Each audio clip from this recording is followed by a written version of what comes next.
All these things added by James Allen. Foreword. In seeking for pleasures here and rewards hereafter, men have destroyed, in their hearts, the temple of righteousness, and have wandered from the kingdom of heaven. By ceasing to seek for earthly pleasures and heavenly rewards, the temple of righteousness is restored, and the kingdom of heaven is found. This truth is for those who are ready to receive it, and this book is also for those whose souls have been prepared for the acceptance of its teaching. James Allen. Part 1.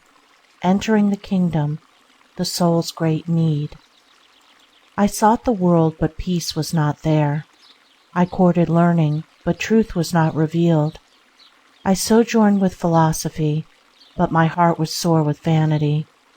And I cried, where is peace to be found? And where is the hiding place of truth? Filius Lucius. Every human soul is in need. The expression of that need varies with individuals, but there is not one soul that does not feel it in some degree.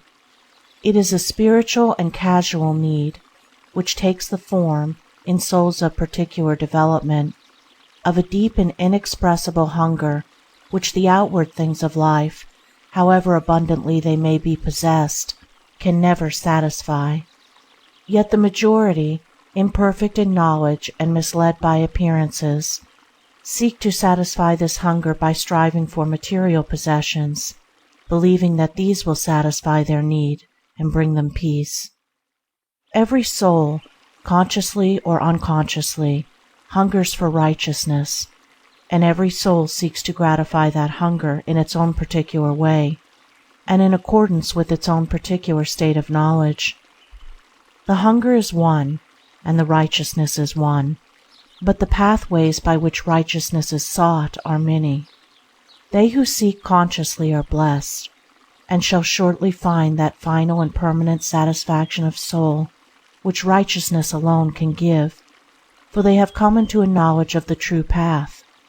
They who seek unconsciously, although for a time they may bathe in a sea of pleasure, are not blessed, for they are carving out for themselves pathways of suffering over which they must walk with torn and wounded feet, and their hunger will increase, and the soul will cry out for its lost heritage, the eternal heritage of righteousness. Not in any of the three worlds, waking, dream, and sleep, can the soul find lasting satisfaction apart from the realization of righteousness. Bodied or disembodied, it is ceaselessly driven on by the discipline of suffering, until at last, in its extremity, it flies to its only refuge, the refuge of righteousness, and finds that joy, satisfaction, and peace which it had so long and so vainly sought. The great need of the soul, then, is the need of this permanent principle called righteousness, on which it may stand securely and restfully amid the tempest of earthly existence, no more bewildered, and whereon it may build the mansion of a beautiful, peaceful, and perfect life. It is the realization of this principle where the kingdom of heaven, the abiding home of the soul, resides, and which is the source and storehouse of every permanent blessing. Finding it, all is found; not finding it, all is lost. It is an attitude of mind, a state of consciousness, an ineffable knowledge, in which the struggle for existence ceases, and the soul finds itself at rest in the midst of plenty, where its great need, its every need, is satisfied, without strife and without fear. Blessed are they who earnestly and intelligently seek, for it is impossible that such should seek in vain. Part 1. Entering the Kingdom, the Competitive Laws and the Law of Love. When I am pure, I shall have solved the mystery of life. I shall be sure, when I am free from hatred, lust, and strife. I am in truth, and truth abides in me. I shall be safe and sane and wholly free when I am pure. It has been said that the laws of nature are cruel. It has likewise been said that they are kind. The one statement is the result of dwelling exclusively upon the fiercely competitive aspect of nature. The other results from viewing only the protective and kindly aspect.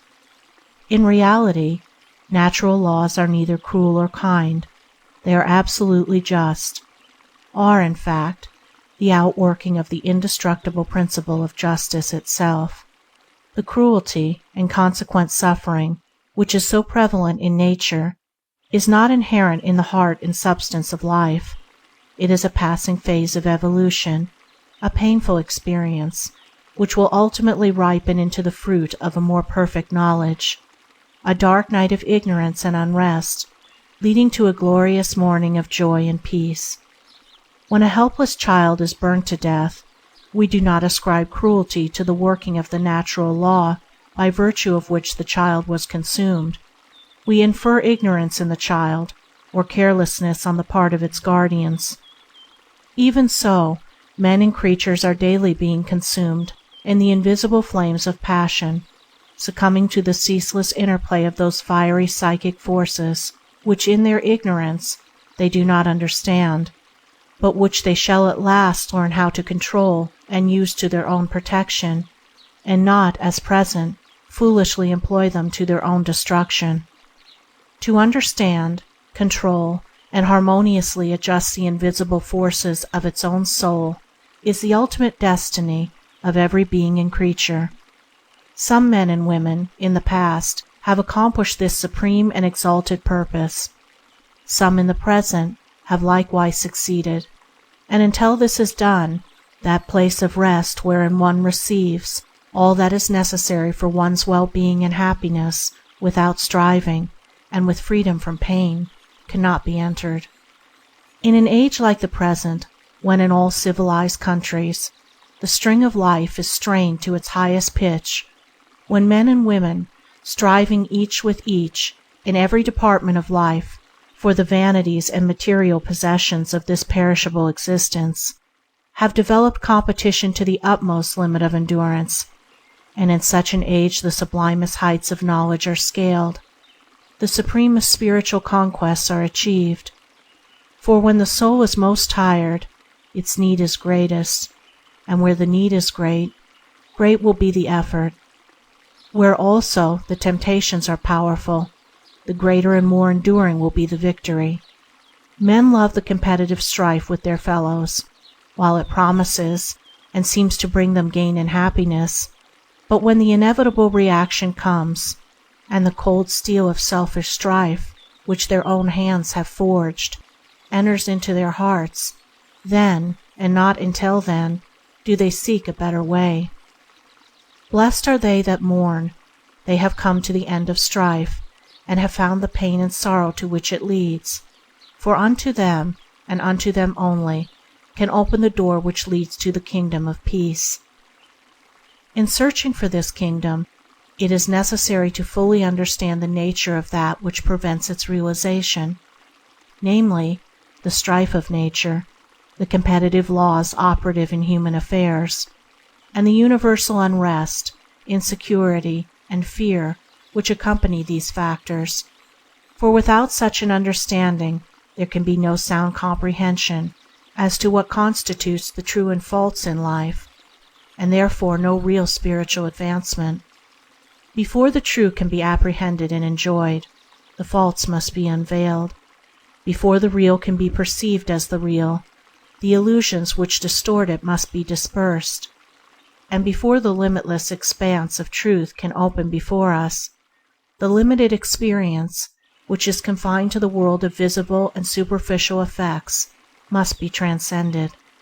Let therefore those of my readers who are thoughtful and earnest, and who are diligently seeking, or are willing to seek, for that basis of thought and conduct which shall simplify and harmonize the bewildering complexities and inequities of life, walk with me step by step as I open up the way to the kingdom, first descending into hell, the world of strife and self-seeking, in order that, having comprehended its intricate ways, we may afterwards ascend into heaven, the world of peace and love. It is the custom in my household, during the hard frosts of winter, to put out food for the birds, and it is a noticeable fact that these creatures, when they are really starving, live together most amicably, huddling together to keep each other warm, and refraining from all strife. And if a small quantity of food be given them, they will eat it with comparative freedom from contention. But let a quantity of food, which is more than sufficient for all, to be thrown at them, and fighting over the coveted supply at once ensues. Occasionally we would put out a whole loaf of bread, and then the contention of the birds became fierce and prolonged, although there was more than they could possibly eat during several days. Some, having gorged themselves until they could eat no more, would stand upon the loaf and hover round it, pecking fiercely at all newcomers, and endeavoring to prevent them from obtaining any of the food. And along with this fierce contention there was noticeably a great fear. With each mouthful of food taken, the birds would look around in nervous terror, apprehensive of losing their food or their lives. In this simple incident we have an illustration, crude perhaps, but true, of the basis and outworking of the competitive laws in nature and in human affairs. It is not scarcity that produces competition, it is abundance, so that the richer and more luxurious a nation becomes, the keener and fiercer becomes the competition for securing the necessities and luxuries of life. Let famine overtake a nation, and at once compassion and sympathy take the place of competitive strife, and in the blessedness of giving and receiving, men enjoy a foretaste of that heavenly bliss which the spiritually wise have found, and which we all shall ultimately reach. The fact that abundance, and not scarcity, creates competition should be held constantly in mind by the reader during the perusal of this book, as it throws a searching light not only on the statements herein contained, but upon every problem relating to social life and human conduct. Moreover, if it be deeply and earnestly meditated upon, and its lessons applied to individual conduct, it will make plain the way which leads to the kingdom. Let us now search out the cause of this fact, in order that the evils connected with it may be transcended. Every phenomenon in social and national life, as in nature, is an effect, and all these effects are embodied by a cause, which is not remote and detached, but which is the immediate soul and life of the effect itself. As the seed is contained in the flower, and the flower in the seed, so the relation of cause and effect is intimate and inseparable. An effect also is vivified and propagated, not by any life inherent in itself, but by the life and impulse existing in the cause.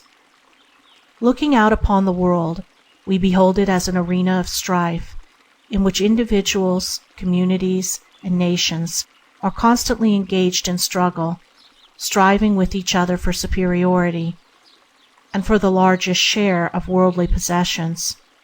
We see also that the weaker fall out defeated, and that the strong, those who are equipped to pursue the combat with undiminished ardor, obtain the victory and enter into possession. And along with this struggle we see the suffering which is inevitably connected with it.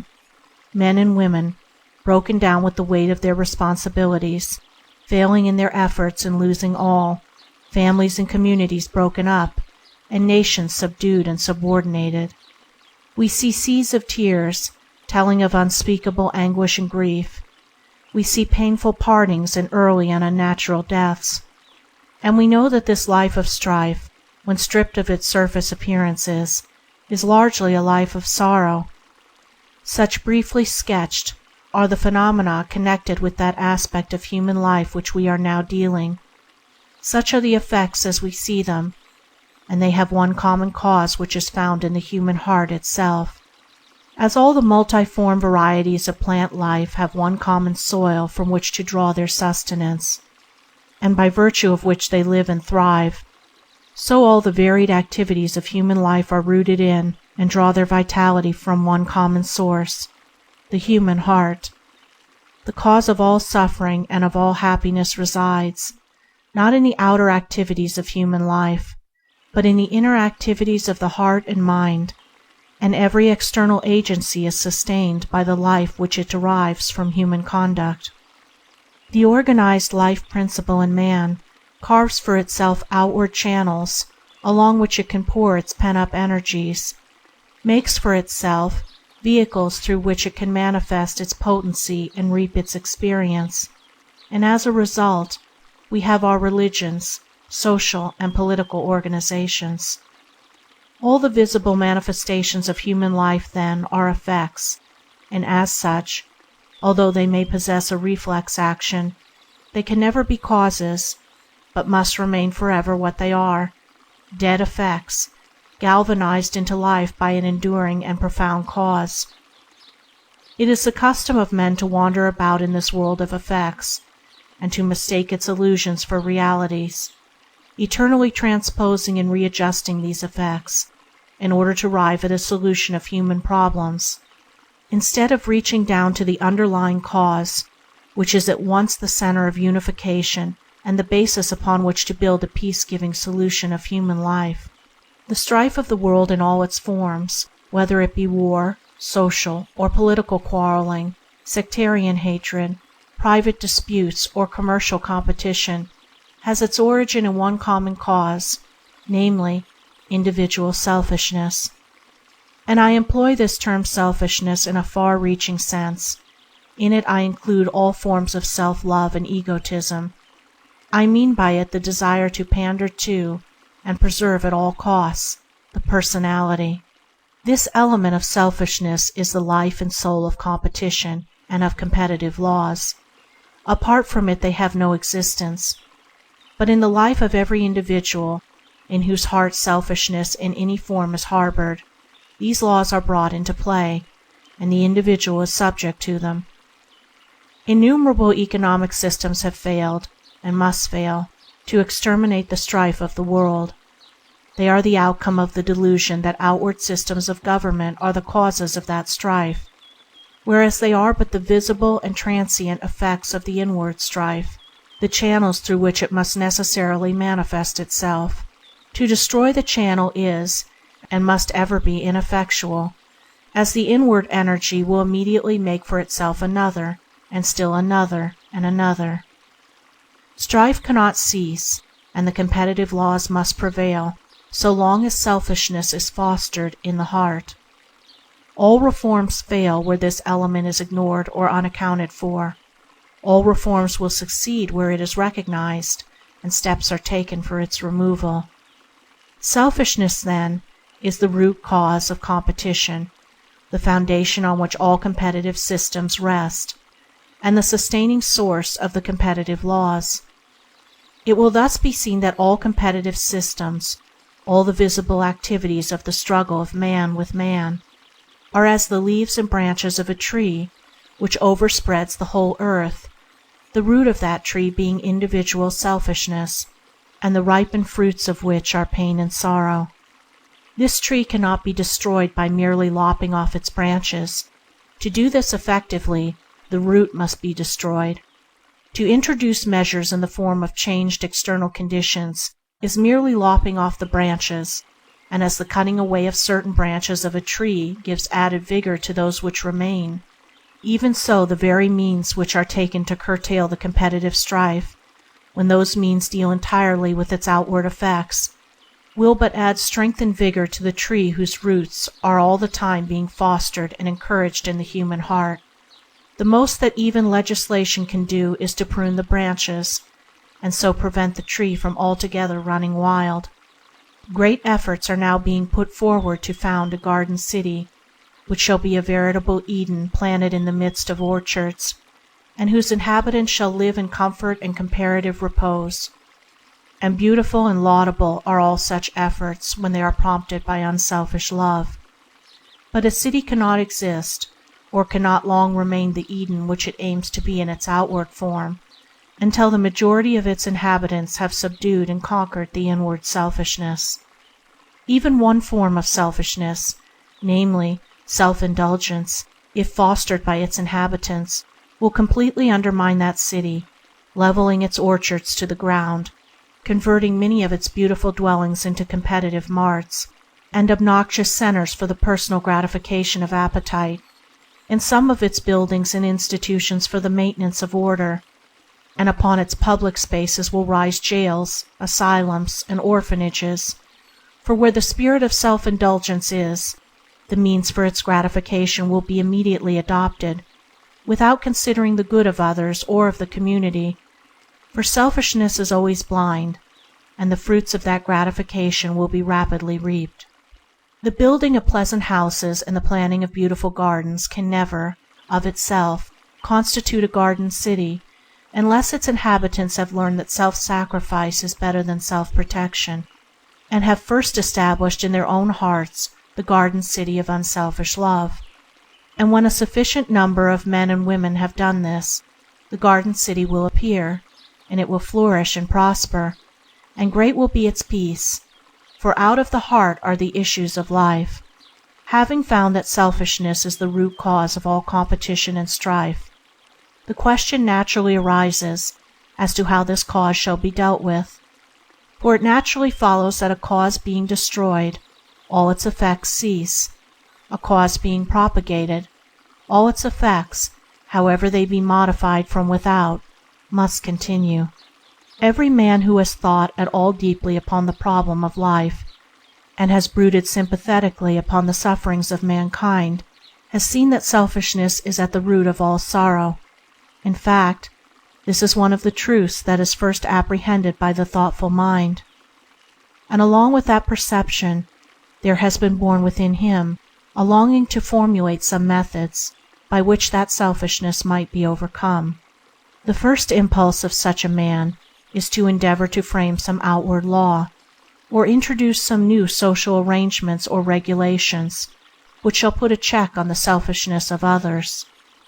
The second tendency of his mind will be to feel his utter helplessness before the great iron will of selfishness by which he is confronted. Both these attitudes of mind are the result of an incomplete knowledge of what constitutes selfishness, and this partial knowledge dominates him, because although he has overcome the grosser forms of selfishness in himself, and is so far noble, he is yet selfish in other and more remote and subtle directions. This feeling of helplessness is the prelude to one of two conditions. The man will either give up in despair and again sink himself into the selfishness of the world, or he will search and meditate until he finds another way out of the difficulty, and that way he will find. Looking deeper and ever deeper into the things of life, reflecting, brooding, examining, and analyzing, grappling with every difficulty and problem with intensity of thought, and developing day by day a profounder love of truth. By these means his heart will grow and his comprehension expand, and at last he will realize that the way to destroy selfishness is not to try to destroy one form of it in other people, but to destroy it utterly, root and branch, in himself. The perception of this truth constitutes spiritual illumination, and when once it is awakened in the mind, the straight and narrow way is revealed, and the gates of the kingdom already loom in the distance. Then does a man apply to himself, not to others, these words: "And why beholdest thou the mote that is in thy brother's eye, but considerest not the beam that is in thy own eye? Or how wilt thou say to thy brother, Let me pull out the mote of thine eye, and behold, a beam is in thine own eye? Thou hypocrite, first cast out the beam out of thine own eye, and then shalt thou see clearly to cast out the mote out of thine brother's eye." When a man can apply these words to himself and acting upon them, judging himself mercilessly, but judging none other, then he will find his way out of the hell of competitive strife. Then he will rise above and render of non-effect the laws of competition, and will find the higher law of love, subjecting himself to which every evil thing will flee from him, and the joys and blessings which the selfish vainly seek will constantly wait upon him. And not only this, he will, having lifted himself, lift the world. By his example many will see the way, and will walk it, and the powers of darkness will be weaker for having lived. And it will be here asked, But will not man who has risen above his selfishness, and therefore above the competitive strife, suffer through the selfishness and competition of those around him? Will he not, after all the troubles he has taken to purify himself, suffer at the hands of the impure? No, he will not. The equity of the divine order is perfect, so that it is impossible for one who has overcome selfishness to be subject to those laws which are brought into operation by the actions of selfishness. In other words, each individual suffers by virtue of his own selfishness.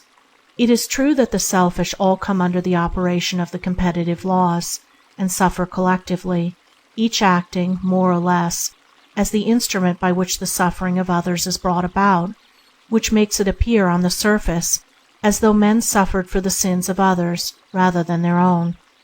But the truth is that in a universe, the very basis of which is harmony, and which can only be sustained by the perfect adjustment of all its parts, each unit receives its own measure of adjustment, and suffers by and of itself.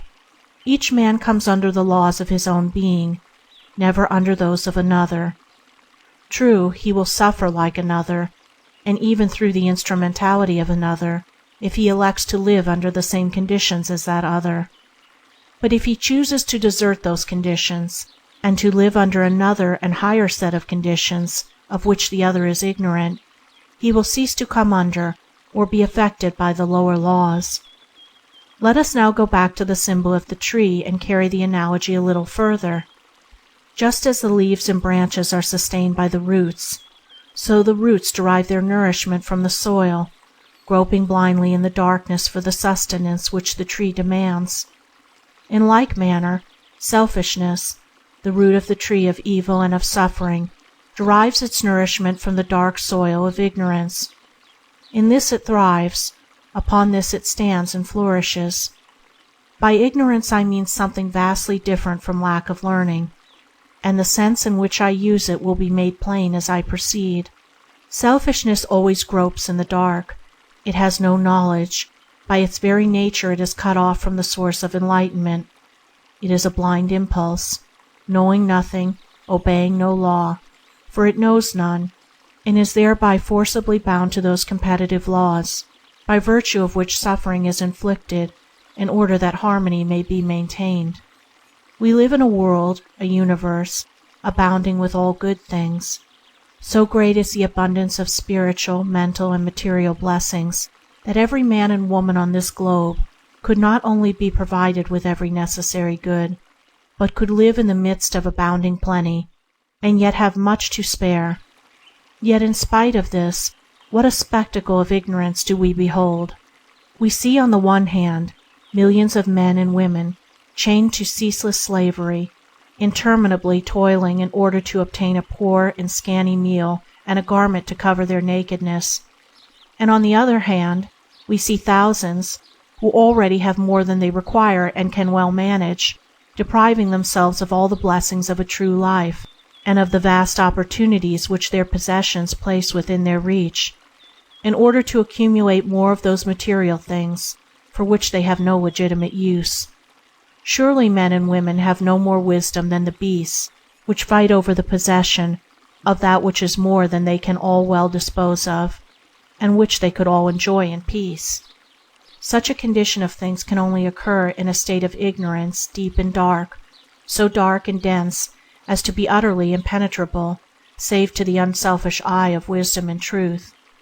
And in the midst of all this striving after place and food and raiment, there works unseen, yet potent and unerring, the overruling law of justice, meting out to every individual his own quota of merit and demerit. It is impartial, it bestows no favors, it inflicts no unearned punishments. It knows not wrath nor pardon. Utter true it measures meet, its faultless balance weighs. Times are as naught, tomorrow it will judge, or after many days.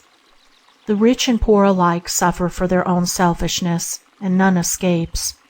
The rich have their particular sufferings as well as the poor. Moreover, the rich are continually losing their riches, the poor are continually acquiring them. The poor man of today is the rich man of tomorrow, and vice versa. There is no stability, no security in hell, and only brief and occasional periods of respite from suffering in some form or another. Fear also follows men like a great shadow, for the man who obtains and holds by selfish force will always be haunted by a feeling of insecurity, and will continually fear its loss, while the poor man, who is selfishly seeking or coveting material riches, will be harassed by the fear of destitution, and one and all who live in this underworld of strife are overshadowed by one great fear, the fear of death. Surrounded by the darkness of ignorance, and having no knowledge of those eternal and life-sustaining principles out of which all things proceed, men labor under the delusion that the most important and essential things in life are food and clothing, that it is their first duty to strive to obtain these, believing that these outward things are the source and cause of all comfort and happiness. It is the blind animal instinct of self-preservation, the preservation of the body and personality, by virtue of which each man opposes himself to other men in order to get a living or secure a competency, believing that if he does not keep an incessant watch on other men and constantly renew the struggle, they will ultimately take the bread out of his mouth. It is out of this initial delusion that comes all the train of delusions, with their attendant sufferings. Food and clothing are not the essential things of life, not the causes of happiness. They are non-essentials, effects, and as such, proceed by a process of natural law from the essentials, the underlying cause. The essential things in life are the enduring elements in character, integrity, faith, righteousness, self-sacrifice, compassion, love, and out of these all good things proceed. Food and clothing and money are dead effects. There is in them no life, no power except that which we invest with them. They are without vice and virtue, and can neither bless nor harm. Even the body which men believe to be themselves, to which they pander, and which they long to keep, must very shortly be yielded up to the dust. But the higher elements of character are life itself, and to practice these, to trust them, and to live entirely in them, constitutes the kingdom of heaven. The man who says, "I will first of all earn a competence and secure a good position in life, and will then give my mind to those higher things," does not understand these higher things, does not believe them to be higher, for if he did, it would not be possible for him to neglect them. He believes the material outgrowths of life to be higher, and therefore he seeks them first. He believes money, clothing, and position to be of vast and essential importance, righteousness and truth to be at best secondary, for a man always sacrifices that which he believes to be lesser to that which he believes to be greater. Immediately after a man realizes that righteousness is of more importance than the getting of food and clothing, he ceases to strive after the latter and begins to live for the former. It is here where we come to the dividing line between two kingdoms, heaven and hell. Once a man perceives the beauty and enduring reality of righteousness, his whole attitude of mind toward himself and others and the things within and around him changes. The love of personal existence gradually loses its hold on him. The instinct of self-preservation begins to die, and the practice of self-renunciation takes its place.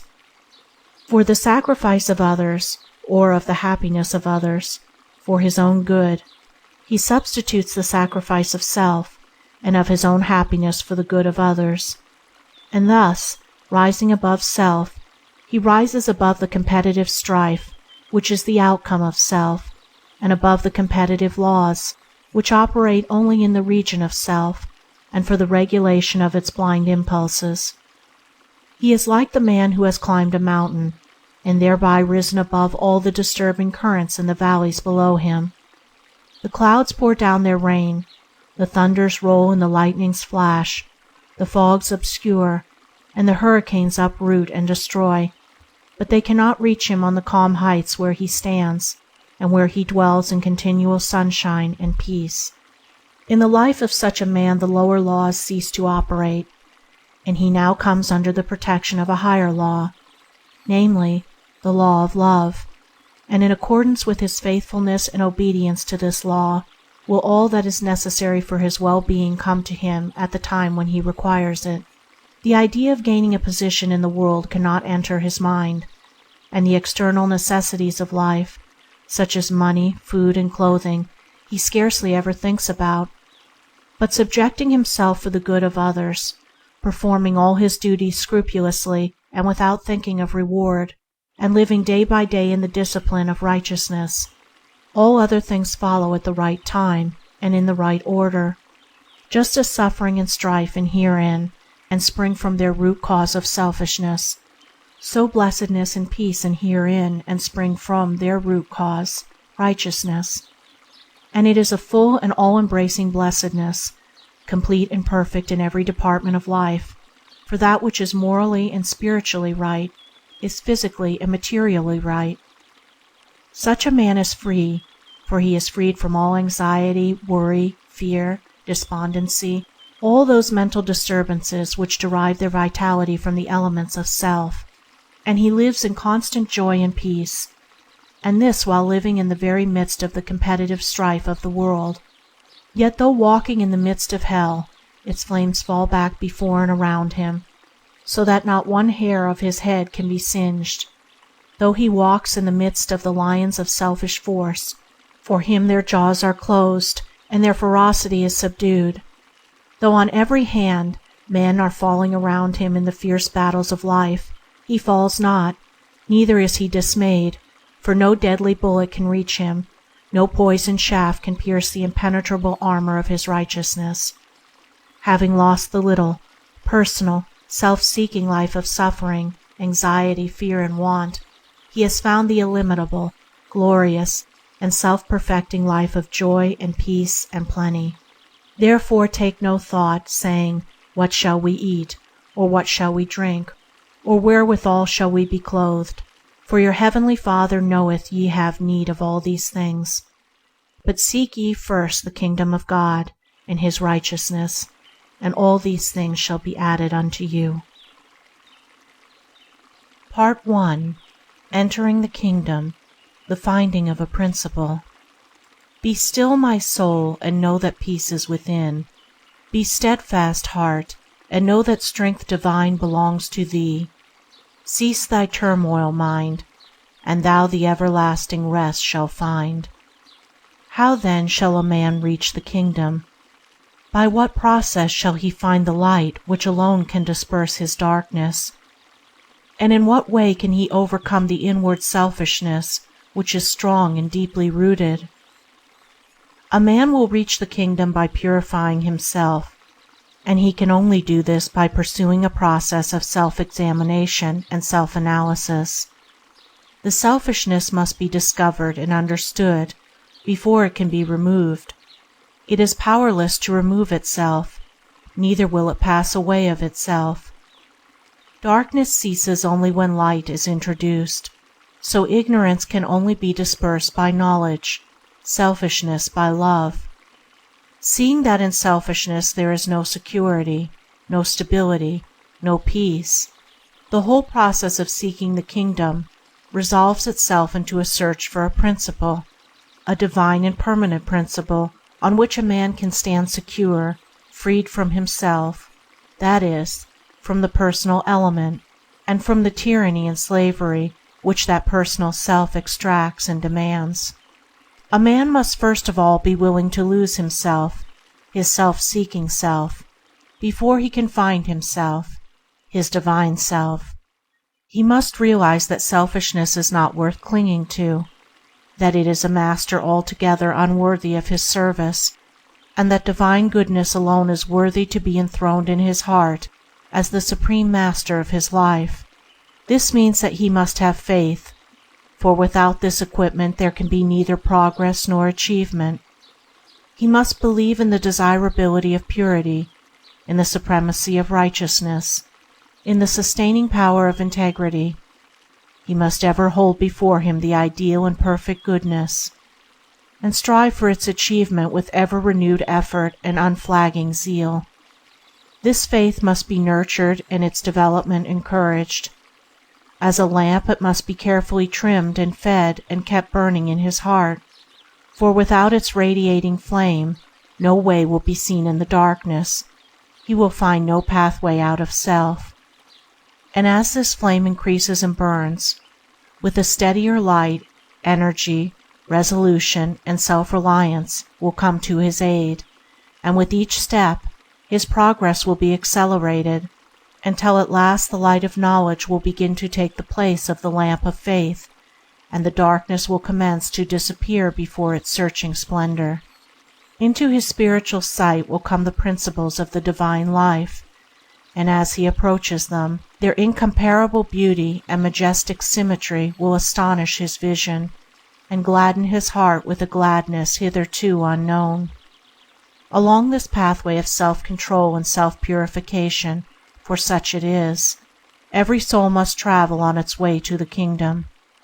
So narrow is this way, and so overgrown with the weeds of selfishness is its entrance, that it is difficult to find, and being found, cannot be retained except by daily meditation. Without this the spiritual energies grow weaker, and the man loses the strength necessary to continue. As the body is sustained and invigorated by material food, so the spirit is strengthened and renewed by its own food, namely, meditation upon spiritual things. He then who earnestly resolves to find the kingdom will commence to meditate and to rigidly examine his heart and mind and life in light of that supreme perfection which is the goal of his attainment. On his way to that goal he must pass through 3 gateways of surrender. The first is the surrender of desire. The second is the surrender of opinion. The third is the surrender of self. Entering into meditation, he will commence to examine his desires, tracing them out of his mind, and following up their effects in his life and upon his character, and he will quickly perceive that, without the renunciation of desire, a man remains a slave both to himself and to his surroundings and circumstances. Having discovered this, the first gate, that of the surrender of desire, is entered. Passing through this gate, he adopts a process of self-discipline, which is the first step in the purification of the soul. Hitherto he has lived as a slavish beast, eating, drinking, sleeping, and pursuing enjoyment at the beck and call of his lower impulses, blindly following and gratifying his inclinations without method, not questioning his conduct, and having no fixed center from which to regulate his character and life. Now, however, he begins to live as a man. He curbs his inclinations, controls his passions, and steadies his mind in the practice of virtue. He ceases to pursue enjoyment, but follows the dictates of his reason, and regulates his conduct in accordance with the demands of an ideal. With the introduction of this regulating factor in his life, he at once perceives that certain habits must be abandoned. He begins to select his food, and to have his meals at stated periods, no longer eating at any time when the sight of food tempts his inclination. He reduces the number of meals per day, and also the quantity of food eaten. He no longer goes to bed by day or night to indulge in pleasurable indolence, but to give his body the rest it needs, and he therefore regulates his hours of sleep, rising early, and never encouraging the animal desire to indulge in dreamy indolence after waking. All those foods and drinks which are particularly associated with gluttony, cruelty, and drunkenness, he will dispose with altogether, selecting the mild and refreshing sustenance which nature provides in such rich profusion. These preliminary steps will at once be adopted, and as the path of self-government and self-examination is pursued, a clearer and even clearer perception of the nature, meaning, and effects of desire will be developed, until it will be seen that the mere regulation of one's desires is altogether inadequate and insufficient, and that the desires themselves must be abandoned, must be allowed to fall out of the mind, and to have no part of his character and life. It is at this point where the soul of the seeker will enter the dark valley of temptation, for these desires will not die without a struggle, and here the lamp of faith must be constantly fed and assiduously trimmed, for all the light that it can throw out will be required to guide and encourage the traveler in the dense gloom of this dark valley. At first his desires, like so many wild beasts, will clamor loudly for gratification. Failing in that, they will tempt him to struggle with them, that they may overthrow him. And this last temptation is greater and more difficult to overcome than the first, for the desires will not be stilled until they are utterly ignored, until they are left unheeded, unconditionally abandoned, and allowed to perish for want of food. In passing through this valley, the searcher will develop certain powers which are necessary to his further development, and these powers are self-control, self-reliance, fearlessness, and independence of thought. Here also he will have to pass through ridicule and mockery and false accusation, so much so that some of his best friends, even those whom he most unselfishly loves, will accuse him of folly and inconsistency, and will do all they can to argue him back to the life of animal indulgence, self-seeking, and petty personal strife. Nearly everybody around him will suddenly discover that they know his duty better than he knows it himself, and knowing no other and higher life than their own mingled excitement and suffering, they will take great pains to win him back to it, imagining, in their ignorance, that he is losing so much pleasure and happiness, and is gaining nothing in return. At first this attitude of others toward him will arouse in him acute suffering, but he will rapidly discover that this suffering is caused by his own vanity and selfishness, and is the result of his own subtle desire to be appreciated, admired, and well thought of, and as immediately this knowledge is arrived at, he will rise into a higher state of consciousness, where these things can no longer reach him and inflict pain.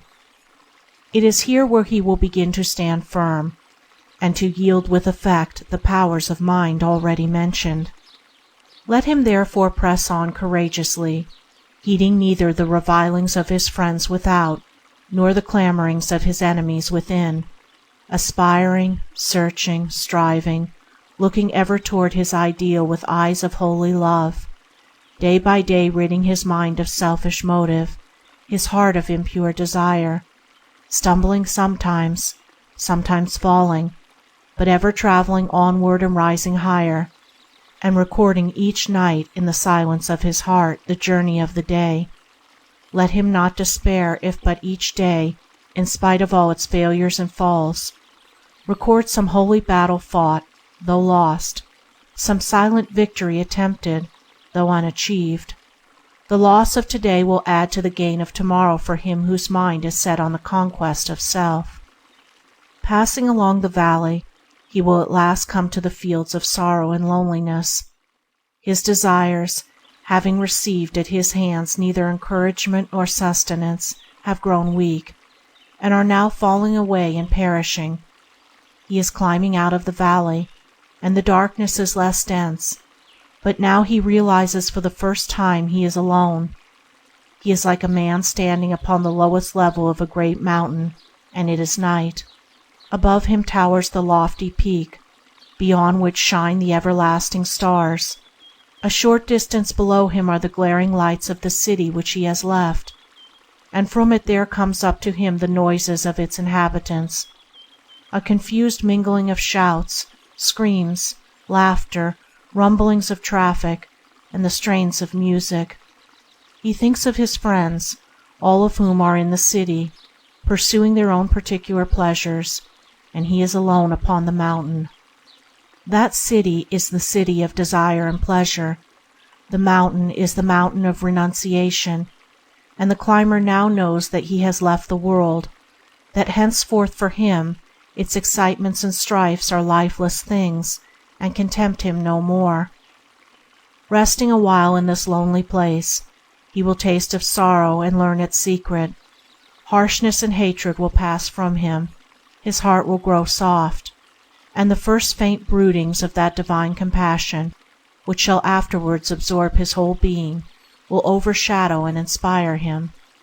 He will begin to feel with every living thing in its strivings and sufferings, and gradually, as this lesson is learned, his own sorrow and loneliness will be forgotten in his great calm love for others, and will pass away. Here also he will begin to perceive and understand the workings of those hidden laws which govern the destinies of individuals and nations. Having risen above the lower region of strife and selfishness within himself, he can now look calmly down upon it in others and in the world, and analyze and comprehend it, and he will see how selfish striving is at the root of all the world's suffering. His whole attitude toward others and the world now undergoes a complete change, and compassion and love begin to take the place of self-seeking and self-protection in his mind. And as a result of this, the world alters in its attitude toward him. At this juncture, he perceives the folly of competition, and ceasing from striving to overtop and get the better of others, he begins to encourage them, both with unselfish thoughts, and when necessary, with loving acts. And this he does even to those who selfishly compete with him, no longer defending himself against them. As a direct result of this, his worldly affairs begin to prosper as never before. Many of his friends who at first mocked him commence to respect and even to love him, and he suddenly wakes up to the fact that he is coming in contact with people of a distinctly unworldly and noble type, of whose existence he had no knowledge while living in his lower selfish nature. From many parts and from long distances these people will come to him, to minister to him, and that he may minister to them. Spiritual fellowship and loving brotherhood will become potent in his life, and so he will pass beyond the fields of sorrow and loneliness. The lower competitive laws have now ceased to operate in his life, and their results, which are failure, disaster, exposure, and destitution, can no longer enter into and form part of his experience. And this not merely because he has risen above the lower forms of selfishness in himself, but because also, in so rising, he has developed certain power of mind by which he is enabled to direct and govern his affairs with a more powerful and masterly hand. He, however, has not yet traveled far, and unless he exercises constant watchfulness, may at any time fall back into the lower world of darkness and strife, reviving its empty pleasures and galvanizing back to life its dead desires. And especially is there danger when he reaches the greatest temptation through which man is called to pass, the temptation of doubt. Before reaching, or even perceiving, the second gate, that of surrender of opinion, the pilgrim will come upon a great soul desert, the desert of doubt, and here for a time he will wander around, and despondency, indecision, and uncertainty, a melancholy brood, will surround him like a cloud, hiding from his view the way immediately in front of him. A new and strange fear, too, will possibly overtake him, and he will begin to question the wisdom of the course he is pursuing. Again the allurements of the world will be presented to him, dressed in their most attractive garb, and the drowning din and stimulating excitement of worldly battle will once more assume a desirable aspect. After all, am I right? What gain is there in this?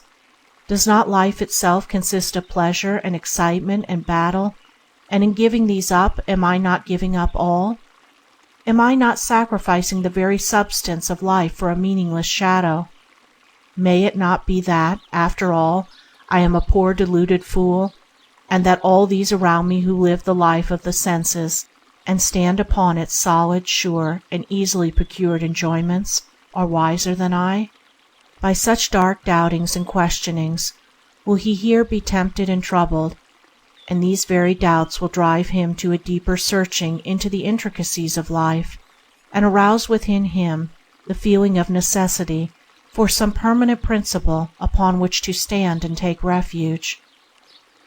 He will therefore, while wandering about in this dark desert, come into contact with the higher and more subtle delusions of his own mind, the delusions of the intellect, and by contrasting these with his ideal, he will learn to distinguish between the real and the unreal, the shadow and the substance, between effect and cause, between fleeting appearances and permanent principles.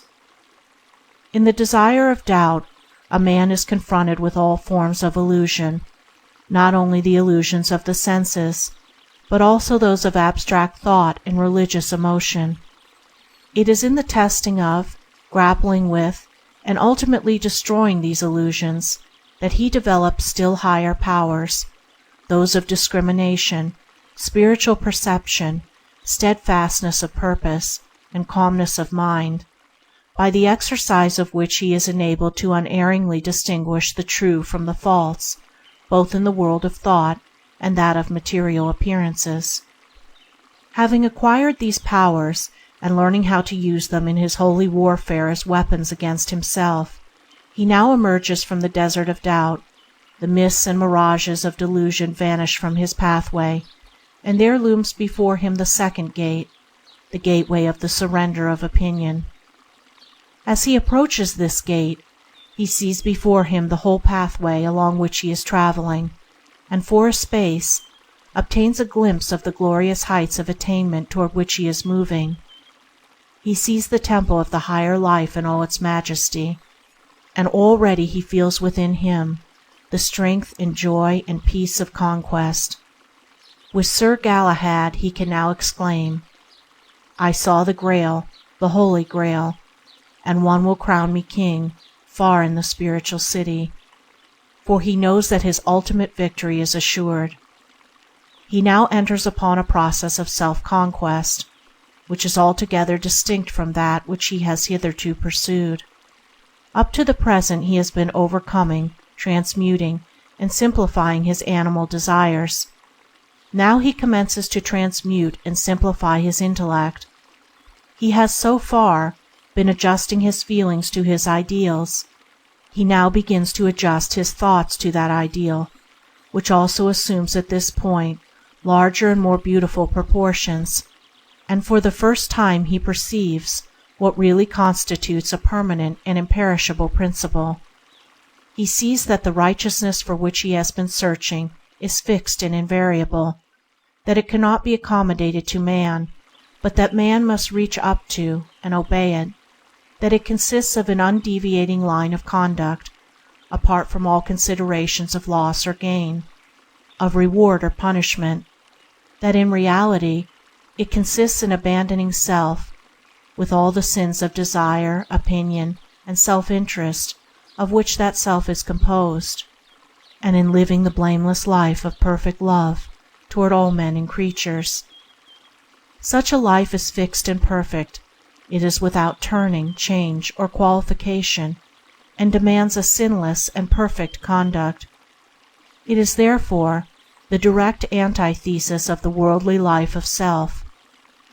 Perceiving this, the seeker sees that although he has purified himself with a purity to which few aspire, and which the world cannot understand, he is still defiled with a defilement which is difficult to wash away.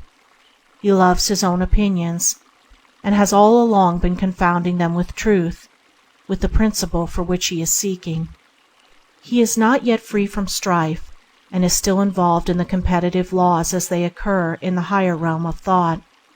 He still believes that he, in his opinions, is right, and that others are wrong, and in his egotism has even fallen so low as to bestow a mock pity on those who hold opinions the reverse of his own. But now, realizing this more subtle form of selfishness with which he is enslaved, and perceiving all the train of sufferings which spring from it, having also acquired the priceless possession of spiritual discernment, he reverently bends his head and passes through the second gateway toward his final peace. And now, clothing his soul with the colorless garment of humility, he bends all his energies to the uprooting of those opinions which he has hitherto loved and cherished.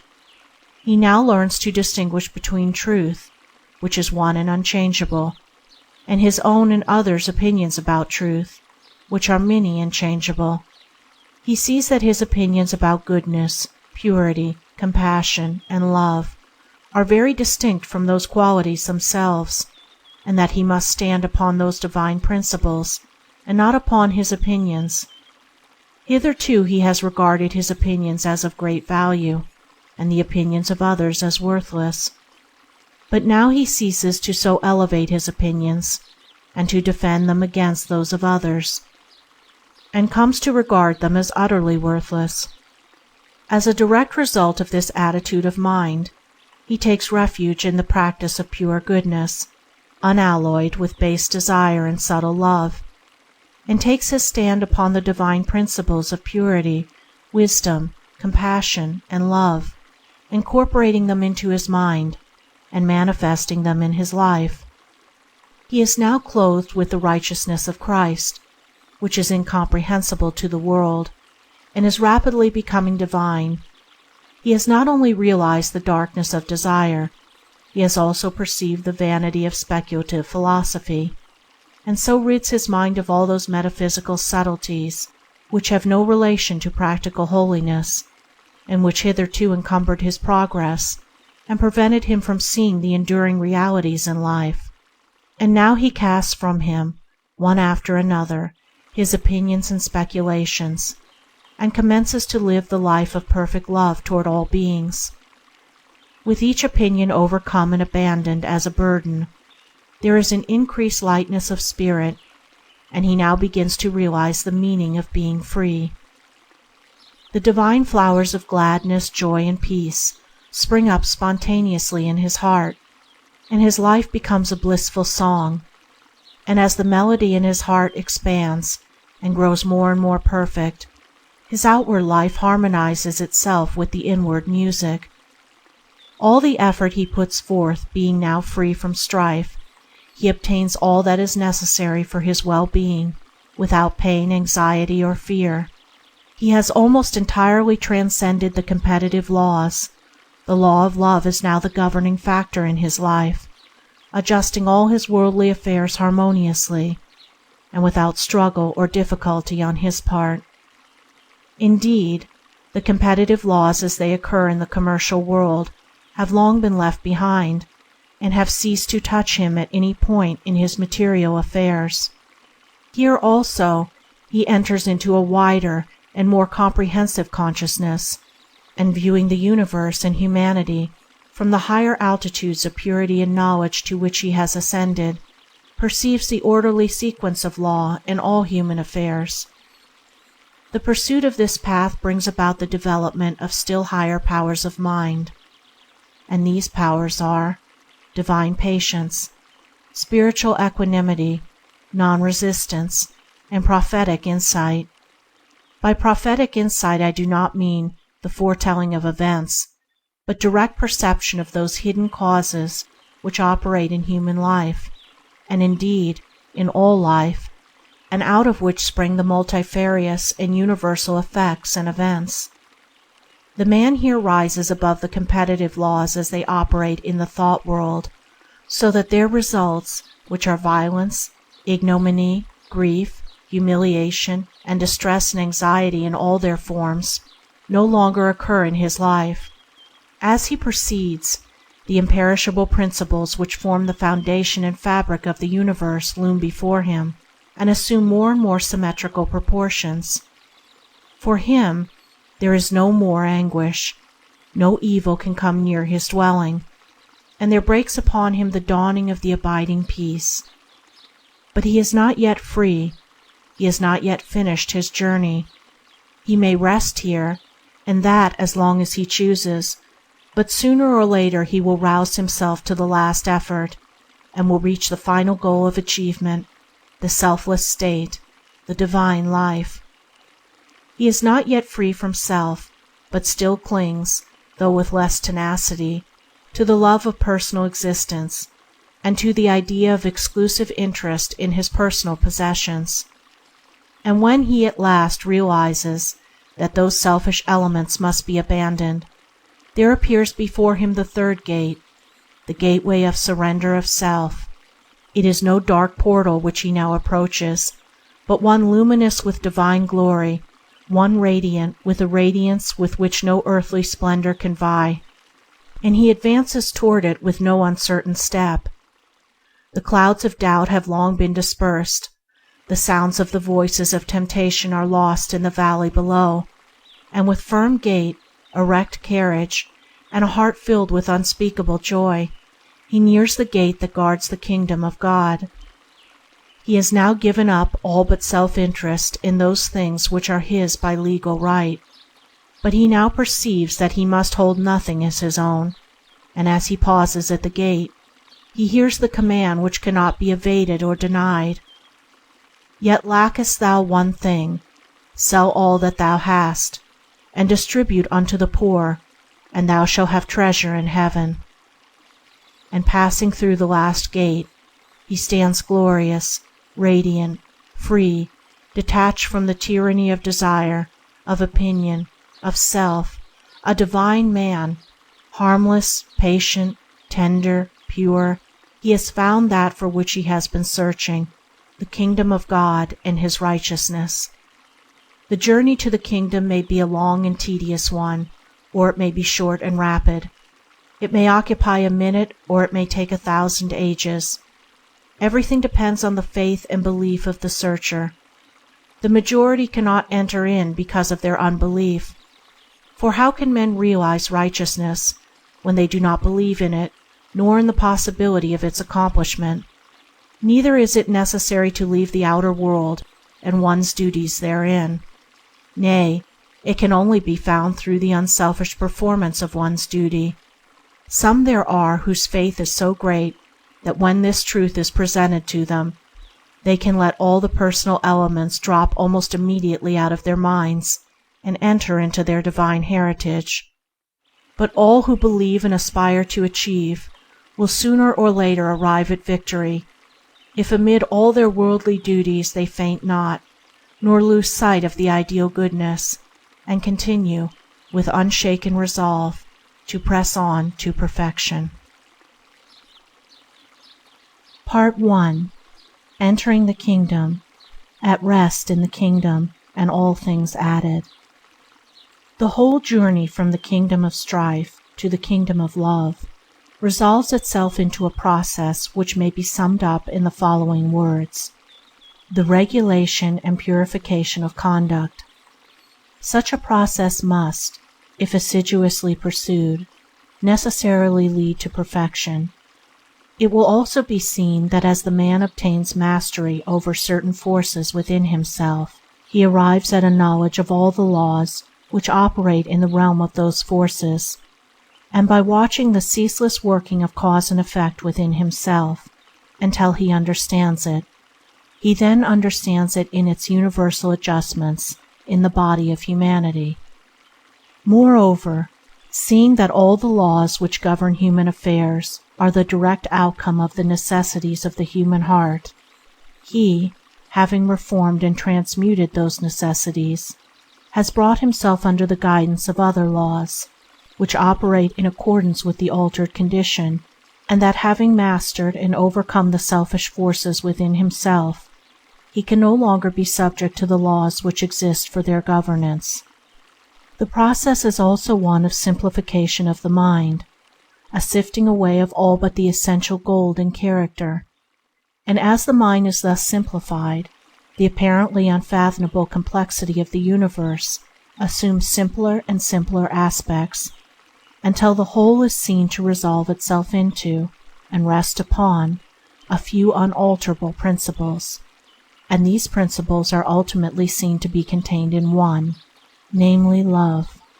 The mind thus simplified, the man arrives at peace, and he now really begins to live. Looking back on the personal life which he has forever abandoned, he sees it as a horrible nightmare out of which he has awakened. But looking out and down with the eyes of the spirit, he sees the others continue to live it. He sees men and women struggling, fighting, suffering, and perishing for that which is abundantly given to them by the bountiful hand of the Father, if they would only cease from all covetousness, and take it without hurt or hindrance. And compassion fills his heart, and also gladness, for he knows that humanity will wake at last from its long and painful dream. In the early part of the journey, he seemed to be leaving humanity far behind, and he sorrowed in his loneliness. But now, having reached the highest, having attained the goal, he finds himself nearer to humanity than ever before, yea, living in its very heart, sympathizing with all its sorrows, rejoicing in all its joys, for having no longer any personal considerations to defend, he lives entirely in the heart of humanity. He lives no longer for himself, he lives for others, and so living, he enjoys the highest bliss, the deepest peace. For a time he searched for compassion, love, bliss, truth, but now he has verily become compassion, love, bliss, truth, and it may literally be said of him that he has ceased to be a personality, for all the personal elements have been extinguished, and there remain only those qualities and principles which are entirely impersonal, and those qualities are now manifested in the man's life, and henceforth the man's character. And having ceased from the protection of the self, and living constantly in compassion, wisdom, and love, he comes under the protection of the highest law, the law of love, and he understands that law, and consciously cooperates with it, yea, is himself inseparably identified with the law. Foregoing self, the universe grows I, and he whose nature is compassion, wisdom, and love cannot possibly need any protection, for those principles themselves constitute the highest protection, being the real, the divine, the immortal in all men and women, and constituting the indestructible reality in the cosmic order. Neither does he need to seek enjoyment whose very nature is bliss, joy, and peace. As for competing with others, with whom should he compete who has lovingly identified himself with all? With whom should he struggle who has sacrificed himself for all? Whose blind, misguided, and ineffectual competition should he fear who has reached the source of all blessedness, and who receives at the hands of the Father all necessary things? Having lost himself, his selfish personality, he has found himself, his divine nature, love, and love and all the effects of love now compose his life. He can now joyfully exclaim, I have made the acquaintance of the Master of Compassion. I have put on the garment of the perfect law. I have entered the realm of the great reality. Wandering is ended, for rest is accomplished. Pain and sorrow have ceased, for peace is entered into. Confusion is dissolved, for unity is made manifest. Error is vanquished, for truth is revealed. The harmonizing principle, righteousness, or divine love, being found, all things are seen as they are, and not through the illusory mediums of selfishness and opinion. The universe is one, and all its manifold operations are the manifestation of one law. Hitherto in this work laws have been referred to, and also spoken of as higher and lower, and this distinction was necessary, but now the kingdom is reached. We see that all the forces operative in human life are the varied manifestations of the one supreme law of love. It is by virtue of this law that humanity suffers, that by the intensity of its sufferings it shall become purified and wise, and so relinquish the source of suffering, which is selfishness. The law and foundation of the universe being love, it follows that all self-seeking is opposed to that law, is an effort to overcome or ignore the law, and as a result, every self-seeking act and thought is followed by an exact quota of suffering, which is required to annul its effect and so maintain the universal harmony. All suffering is, therefore, the restraint which the law of love puts upon ignorance and selfishness, and out of such painful restraint, wisdom at last emerges. There being no strife and no selfishness in the kingdom, there is therefore no suffering, no restraint. There is perfect harmony, equipoise, rest. Those who have entered it do not follow any animal inclinations. They have none to follow, but live in accordance with the highest wisdom. Their nature is love, and they live in love toward all. They are never troubled about making a living, as they are life itself, living in the very heart of life, and should any material or other need arise, that need is immediately supplied without any anxiety or struggle on their part. Should they be called to undertake any work, the money and friends needed to carry out that work are immediately forthcoming. Having ceased to violate their principles, all their needs are supplied through legitimate channels. Any money or help required always comes through the instrumentality of good people who are either living in the kingdom themselves or are working for its accomplishment. Those who live in the kingdom of love have all their needs supplied by the law of love, with all freedom from unrest, just as those who live in the kingdom of self only meet their needs by much strife and suffering. Having altered the root cause in their heart, they have altered all the effects in their inner and outer life. As self is the root cause of all strife and suffering, so love is the root cause of all peace and bliss.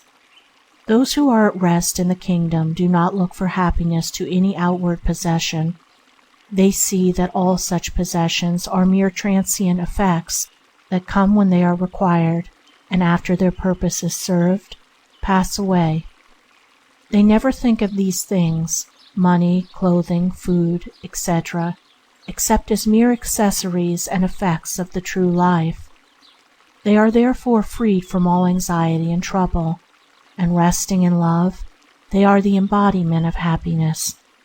Standing upon the imperishable principles of purity, compassion, wisdom, and love, they are immortal, and they know they are immortal. They are one with God, the Supreme Good, and they know they are one with God. Seeing the realities of these things, they can find no room anywhere for condemnation. All the operations that occur upon the earth they see as instruments of the good law, even those called evil.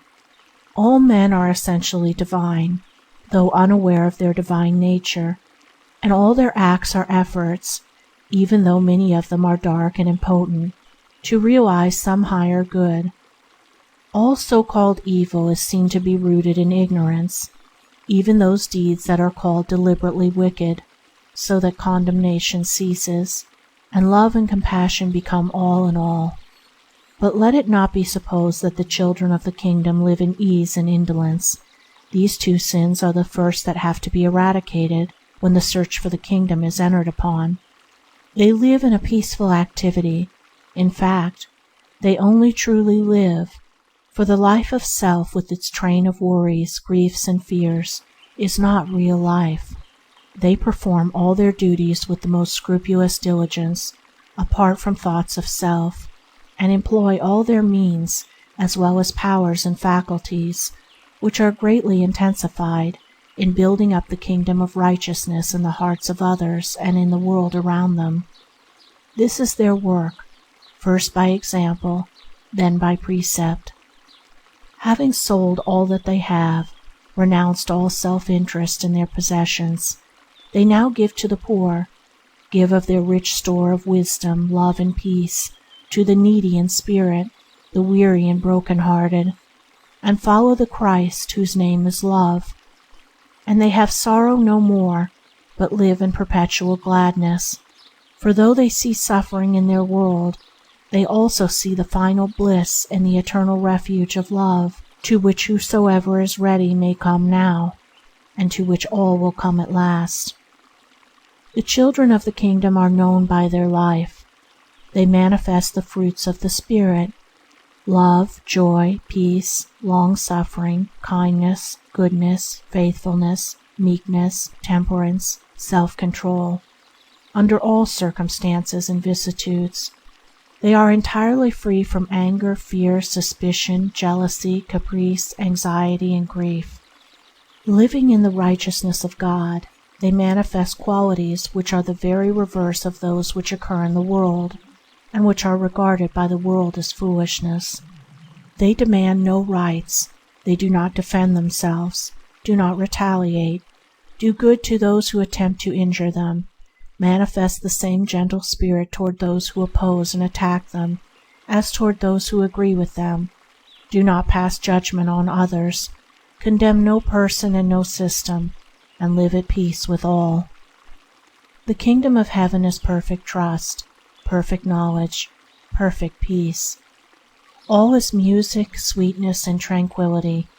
No irritations, no bad tempers, no harsh words, no suspicions, no lust, and no disturbing elements can enter there.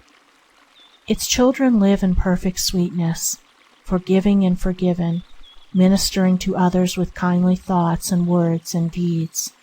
And that kingdom is in the heart of every man and woman. It is their rightful heritage, their own kingdom, theirs to enter now. But no sin can enter therein, no self-born thought or deed can pass its golden gates, no impure desire can defile its radiant robes. All may enter it who will, but all must pay the price, and that is the unconditional abandonment of self. If thou wilt be perfect, sell all that thou hast. But at these words the world turns away sorrowful, for it is very rich, rich in money which it cannot keep, rich in fears which it cannot let go, rich in selfish loves to which it greedily clings, rich in grievous partings which it would fain escape, rich in seeking employment, rich in pain and sorrow, rich in strife and suffering, rich in excitement and woe, rich in all things which are not riches, but poor in riches themselves, which are not to be found outside the kingdom, rich in all things that pertain to darkness and death, but poor in those things which are light and life. He then who would realize the kingdom, let him pay the price and enter. If he have a great and holy faith, he can do it now, letting fall from him like a garment the self to which he has been clinging, stand free. If he have less faith, he must rise above self more slowly, and find the kingdom by daily effort and patient work. The temple of righteousness is built, and its 4 walls are the 4 principles: purity, wisdom, compassion, love. Peace is its roof, its floor is steadfastness, its entrance door is selfless duty, its atmosphere is inspiration, and its music is the joy of the perfect. It cannot be shaken, and being eternal and indestructible, there is no more need to seek protection in taking thought for the things of tomorrow. And the kingdom of heaven being established in the heart, the obtaining of the material necessities of life is no more considered, for having found the highest, all these things are added as effect to cause. The struggle for existence has ceased, and the spiritual, mental, and material needs are daily supplied from the universal abundance. Long I sought thee, Spirit holy, Master Spirit, meek and lowly, sought thee with a silent sorrow, brooding over the woes of men, vainly sought thy yoke of meekness 'neath the weight of woe and weakness, finding not, yet in my failing, seeking over and over again. In unrest and doubt and sadness dwelt I, yet I knew thy gladness waited somewhere, somewhere greeted torn and sorrowing hearts like mine, knew that somehow I should find thee, leaving sin and woe behind me, and at last thy love would bid me enter into rest divine. Hatred, mockery, and reviling scorched my seeking soul, defiling that which should have been thy temple, wherein thou shouldest move and dwell, praying, striving, hoping, calling, suffering, sorrowing in my falling. Still I sought thee, groping blindly in the gloomy depths of hell, and I sought thee till I found thee, and the dark powers all around me fled, and left me silent, peaceful, brooding over thy holy themes. From within me and without me fled they when I ceased to doubt thee, and I found thee in thy glory, mighty master of my dreams. Yes, I found thee, Spirit holy, beautiful and pure and lowly, found thy joy and peace and gladness, found thee in thy house of rest, found thy strength in love and meekness, and my pain and woe and weakness left me, and I walked the pathway trodden only by the blessed. End of Part 1. The secret of life, of abundant life, with its strength, its felicity, and its unbroken peace, is to find the divine center within oneself, and to live in and from that, instead of in that outer circumference of disturbances, the clamors, cravings, and argumentations which make up the animal and intellectual man. These selfish elements constitute the mere husks of life, and must be thrown away by him who would penetrate to the central heart of things, to life itself. Not to know that within you that is changeless and defiant of time and death is not to know anything, but is to play vainly with the unsubstantial reflections in the mirror of time. Not to find within you those passionless principles which are not moved by the strifes and shows and vanities of the world is to find nothing but illusions which vanish as they are grasped. He who resolves that he will not rest satisfied with appearances, shadows, illusions, shall by the piercing light of that resolve disperse every fleeting fantasy, and shall enter into the substance and reality of life. He shall learn how to live, and he shall live.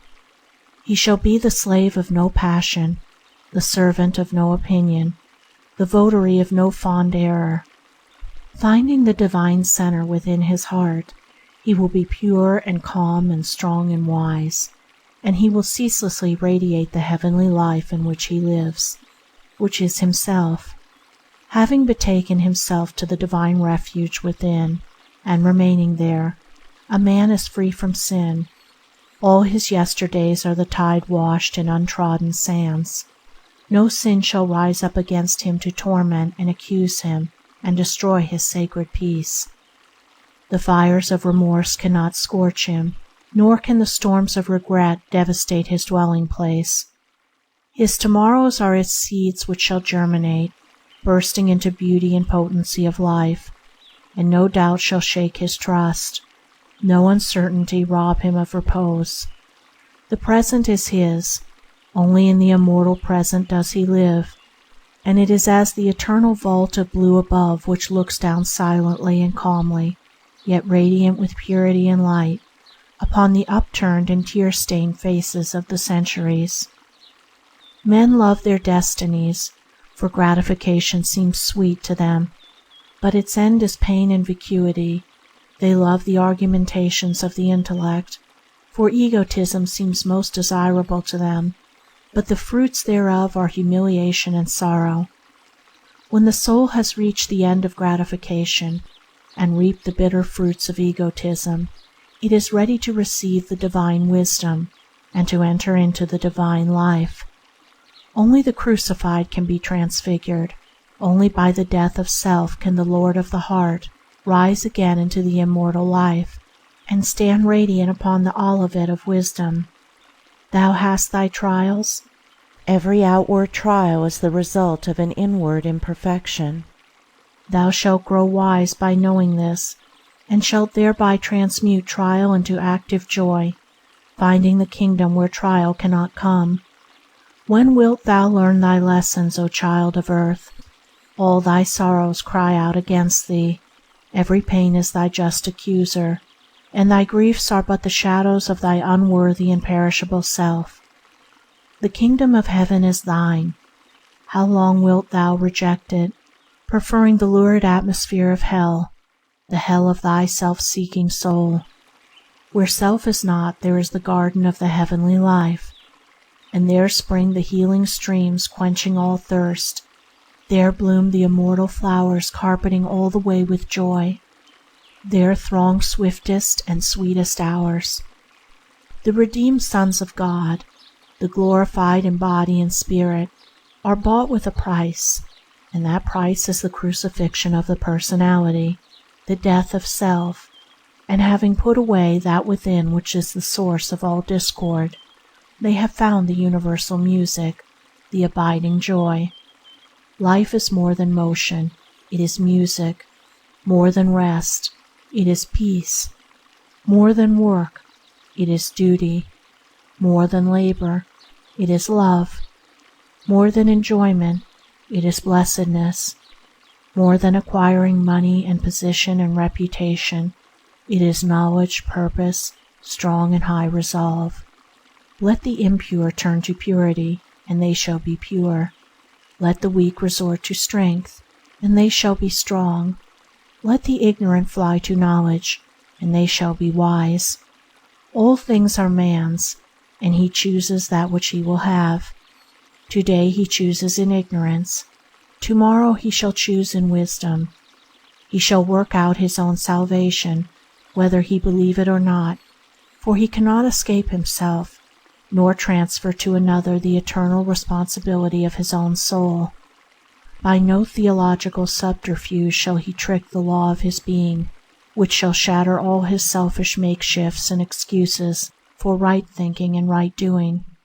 Nor shall God do for him that which it is destined his soul shall accomplish for itself. What would you say of a man who, wanting to possess a mansion in which to dwell peacefully, purchased the site, and then knelt down and asked God to build the house for him? Would you not say that such a man was foolish? And of another man who, having purchased the land, set the architects and builders and carpenters at work to erect the edifice, would you not say that he was wise?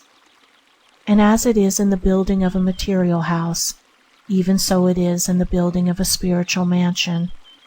Brick by brick, pure thought upon pure thought, good deed upon good deed, must the habitation of a blameless life rise from its sure foundation until it at last stands out in all the majesty of its faultless proportions. Not by caprice nor gift nor favor does a man obtain the spiritual realities, but by diligence, watchfulness, energy, and effort. Strong is the soul, and wise and beautiful. The seeds of godlike power are in us still. Gods we are, bards, saints, heroes, if we will. The spiritual heart of man is the heart of the universe, and finding that heart, man finds strength to accomplish all things. He finds there also the wisdom to see things as they are. He finds there the peace that is divine.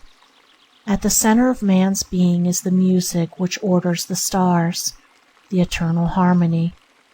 He who would find blessedness, let him find himself. Let him abandon every discordant desire, every inharmonious thought, every unlovely habit and deed, and he will find that grace and beauty and harmony which form the indestructible essence of his own being. Men fly from creed to creed and find unrest. They travel in many lands and discover disappointment. They build themselves beautiful mansions and plant pleasant gardens and reap ennui and discomfort. Not until a man falls back upon the truth within himself does he find rest and satisfaction. Not until he builds the inward mansion of faultless conduct does he find the endless and incorruptible joy, and having obtained that, he will infuse into it all his outward doings and possessions. If a man would have peace, let him exercise the spirit of peace. If he would find love, let him dwell in the spirit of love. If he would escape suffering, let him cease to inflict it. If he would do noble things for humanity, let him cease to do ignoble things for himself. If he will but quarry the mine of his own soul, he shall find there all the materials for building whatsoever he will, and he shall find there also the central rock on which to build in safety. Howsoever a man works to right the world, it will never be righted until he has put himself right. This may be written upon the heart as a mathematical axiom. It is not enough to preach purity. Men must cease from lust. To exhort love, they must abandon hatred. To extol self-sacrifice, they must yield up self. To adorn with mere words the perfect life, they must be perfect. When a man can no longer carry the weight of his many sins, let him fly to the Christ, whose throne is the center of his own heart, and he shall become light-hearted, entering the glad company of the immortals. When he can no longer bear the burden of his accumulated learning, let a man leave his books, his science, his philosophy, and come back to himself, and he shall find within that which he outwardly sought and found not, his own divinity. He ceases to argue about God who has found God within. Relying upon that calm strength which is not the strength of self, he lives God, manifesting in his daily life the highest goodness, which is eternal life.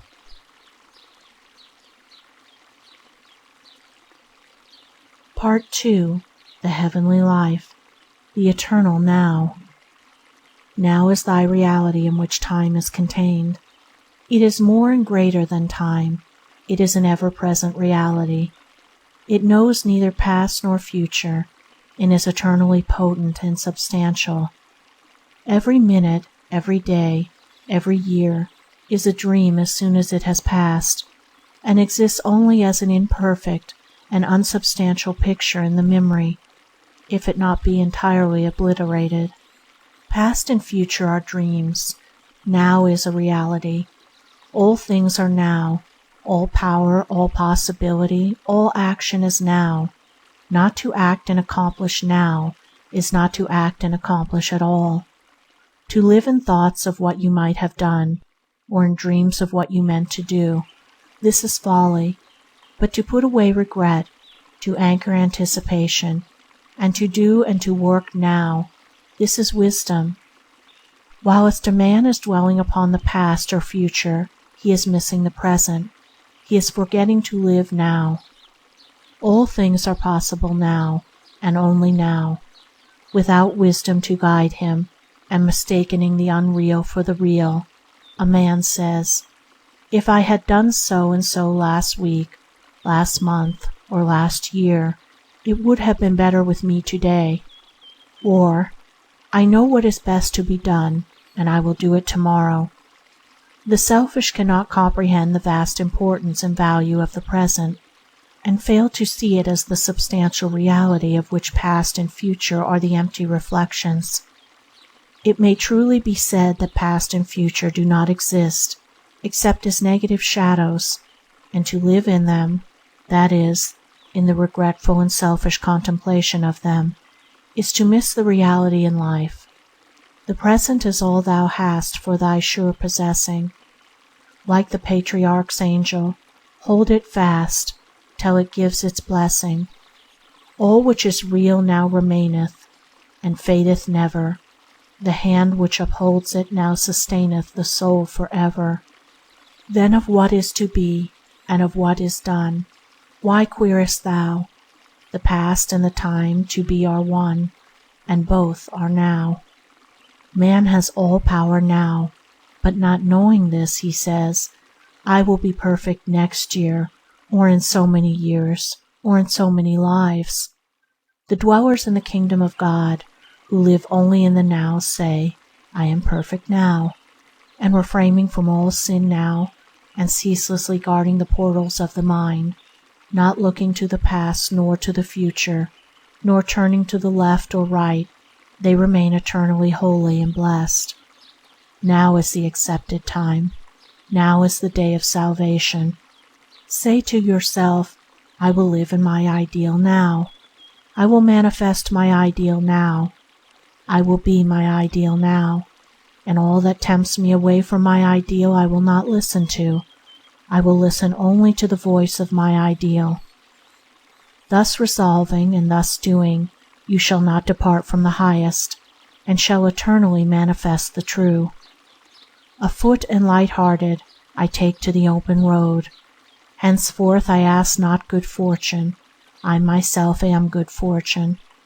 Henceforth I whimper no more, postpone no more, need nothing. Done with the indoor complaints, libraries, querulous criticisms, strong and content, I take to the open road. Cease to tread every byway of dependence, every winding sideway that tempts thy soul into the shadowland of the past and the future, and manifest thy native and divine strength now. Come out into the open road. That which you would be, and hope to be you, may be now.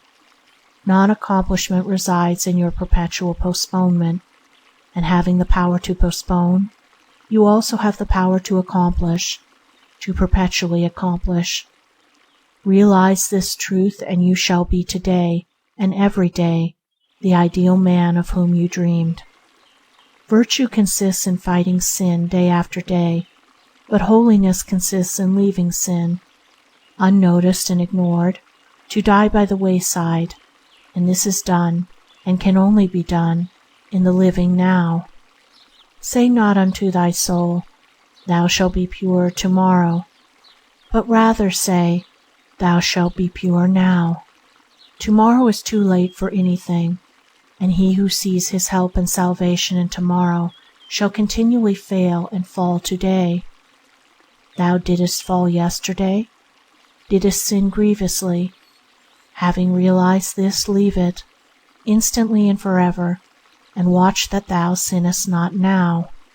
The while thou art bewailing the past, every gate of thy soul remains unguarded against the entrance of sin now.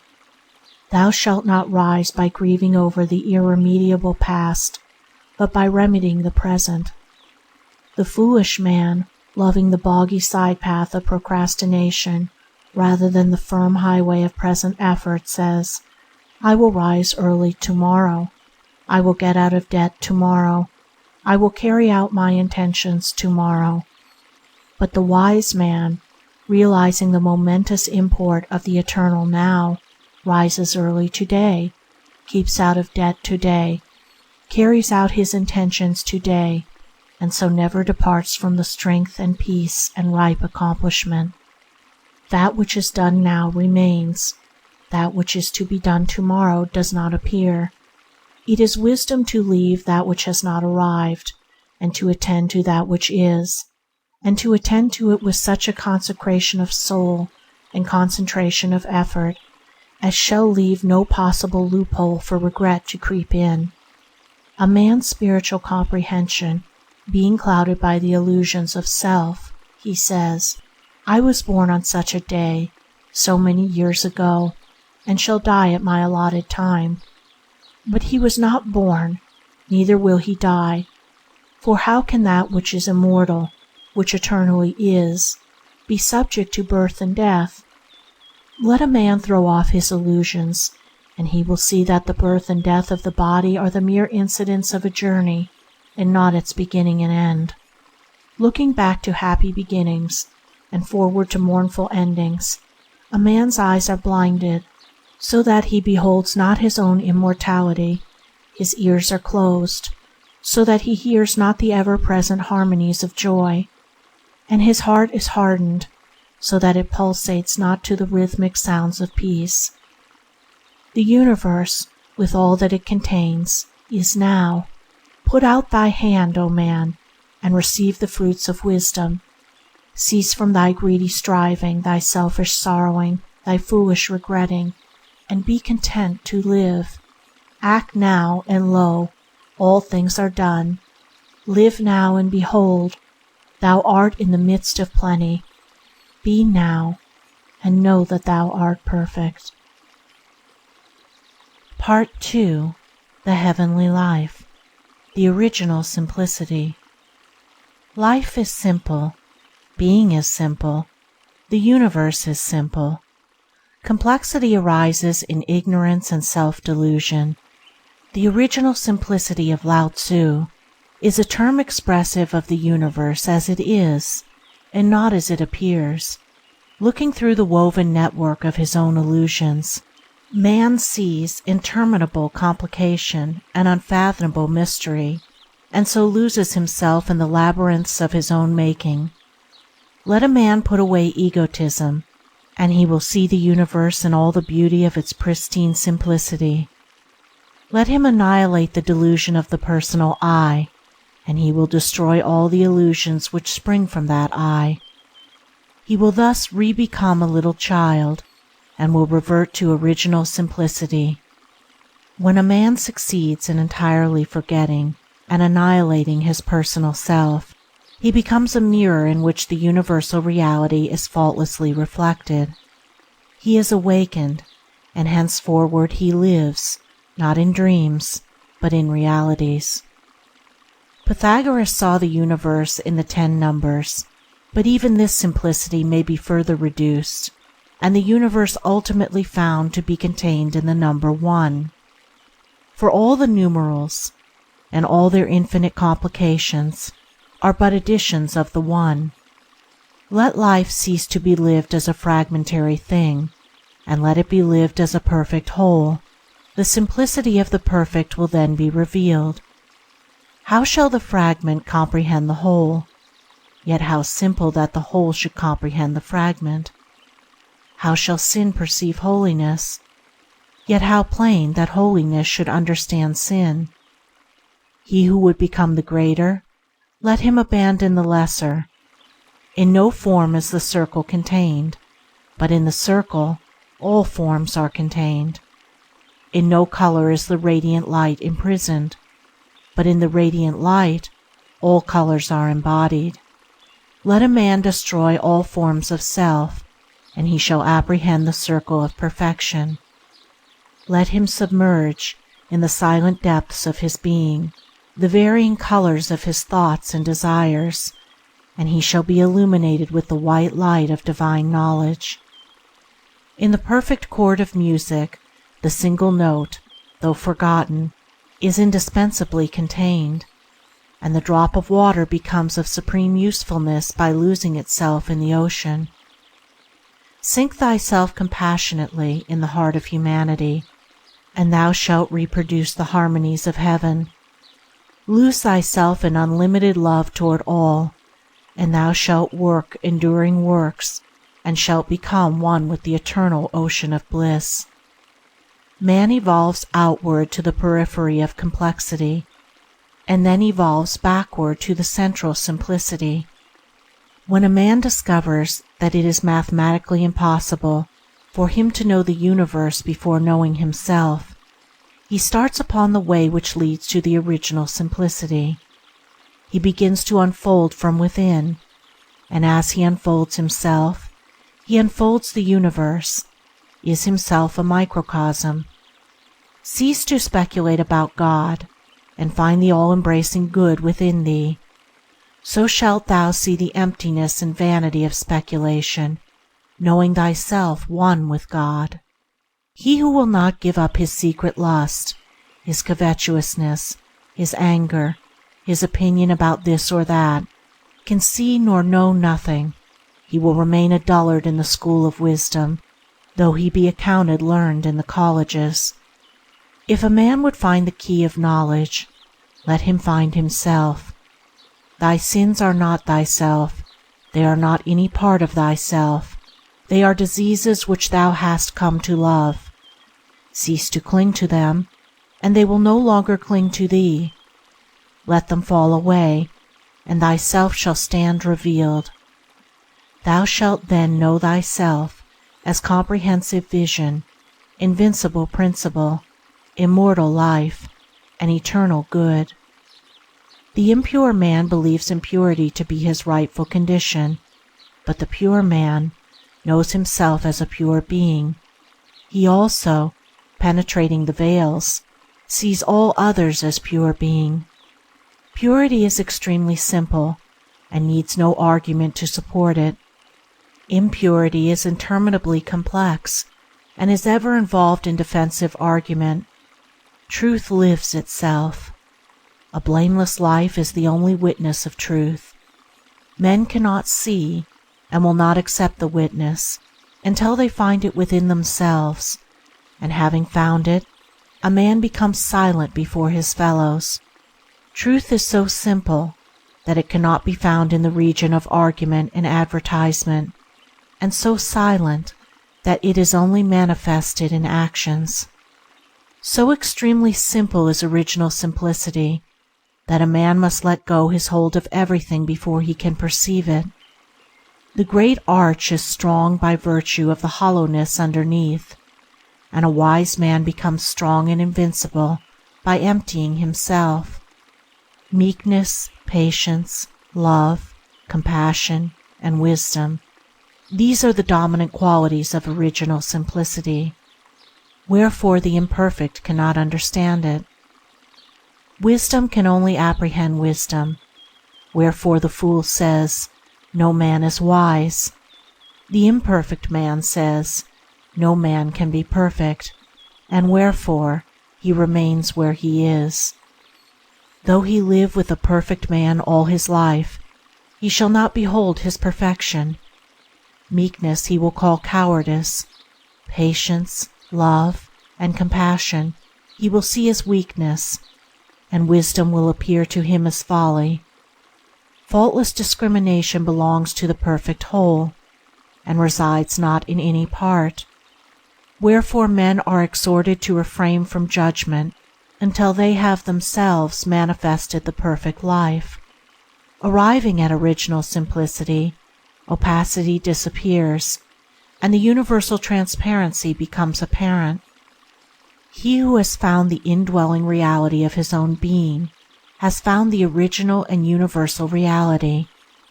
Knowing the divine life within, the hearts of all are known, and the thoughts of all men become his, who has become the master of his own thoughts. Wherefore the good man does not defend himself, but molds the minds of others to his own likeness. As the problematical transcends crudity, so pure goodness transcends the problematical. All problems vanish when pure goodness is reached. Therefore, the good man is called the slayer of illusions. What problem can vex where sin is not? O thou who strivest loudly and restest not, retire into the holy silence of thine own being, and live therefrom. So shalt thou, finding pure goodness, rend in twain the veil of the temple of illusion, and shalt enter into the patience, peace, and transcendent glory of the perfect. For pure goodness and original simplicity are one. Part 2.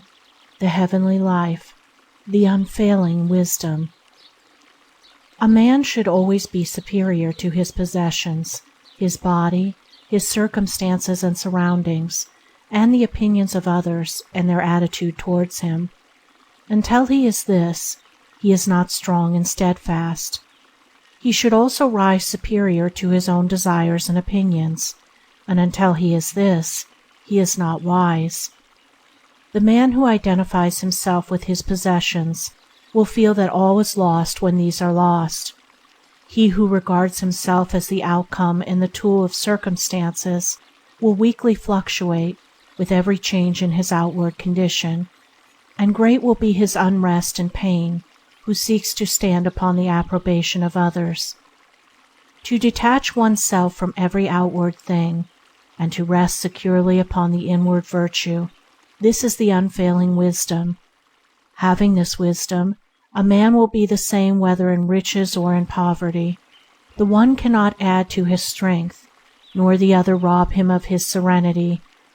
Neither can riches defile him who has washed away all the inward defilement, nor the lack of them degrade him who has ceased to degrade the temple of his soul.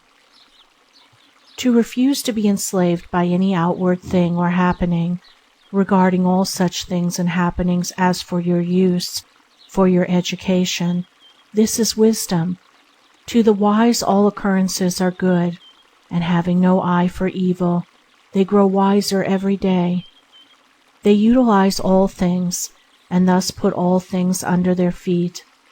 They see all their mistakes as soon as made, and accept them as lessons of intrinsic value, knowing that there are no mistakes in the divine order.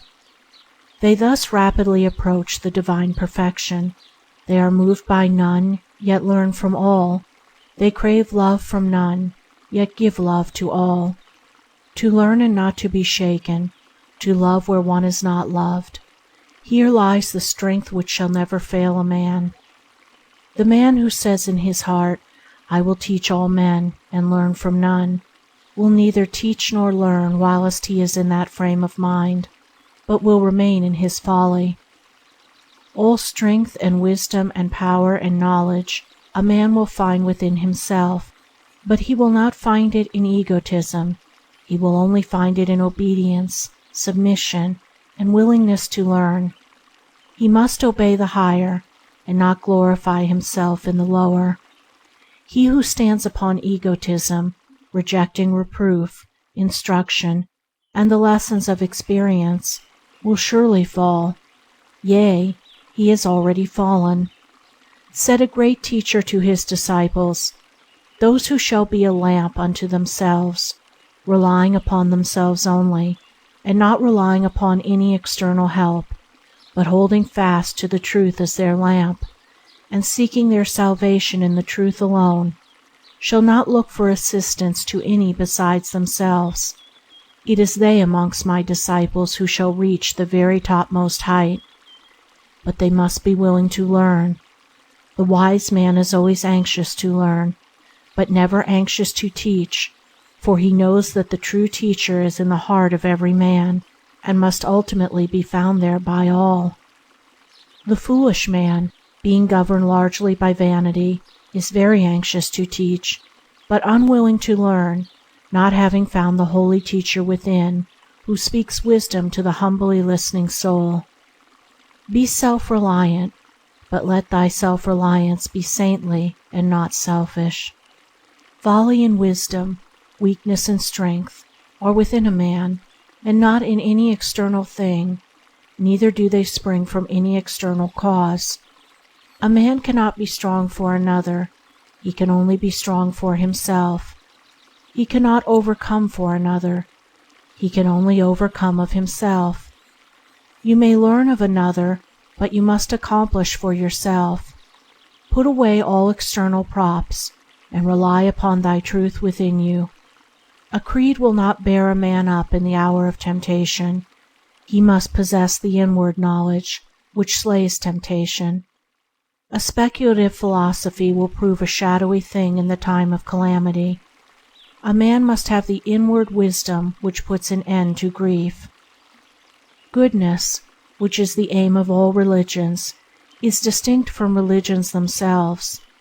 Wisdom, which is the aim of every philosophy, is distinct from all philosophies. The unfailing wisdom is found only by constant practice in pure thinking and well-doing, by harmonizing one's mind and heart to those things which are beautiful, lovable, and true. In whatever condition a man finds himself, he can always find the true, and he can find it only by so utilizing his present condition as to become strong and wise. The effeminate hankering after rewards, and the craven fear of punishment, let them be put away forever, and let a man joyfully bend himself to the faithful performance of all his duties, forgetting himself and his worthless pleasures, and living strong and pure and self-contained. So shall he surely find the unfailing wisdom, the God-like patience and strength. The situation that has not its duty, its ideal, was never occupied by man. Here or nowhere is thy ideal. Work it out therefrom, and working, believe, live, and be free. The ideal is in thyself, the impediment too is in thyself. Thy condition is but the stuff thou art to shape that same ideal out of. What matters whether such stuff be of this sort or that, so the form thou give it be heroic, be poetic. O thou that pinest in the imprisonment of the actual, and criest bitterly to the gods for a kingdom wherein to rule and create, know this of a truth: The thing thou seekest is already within thee, here and now, couldst thou only see. All that is beautiful and blessed is in thyself, not in thy neighbor's wealth. Thou art poor? Thou art poor indeed if thou art not stronger than thy poverty. Thou hast suffered calamities? Well, wilt thou cure calamity by adding anxiety to it? Canst thou mend a broken vase by weeping over it, or restore lost delight by thy lamentations?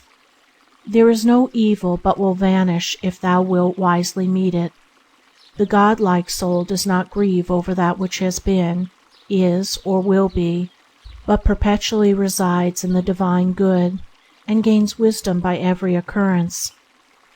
Fear is the shadow of selfishness, and cannot live where loving wisdom is.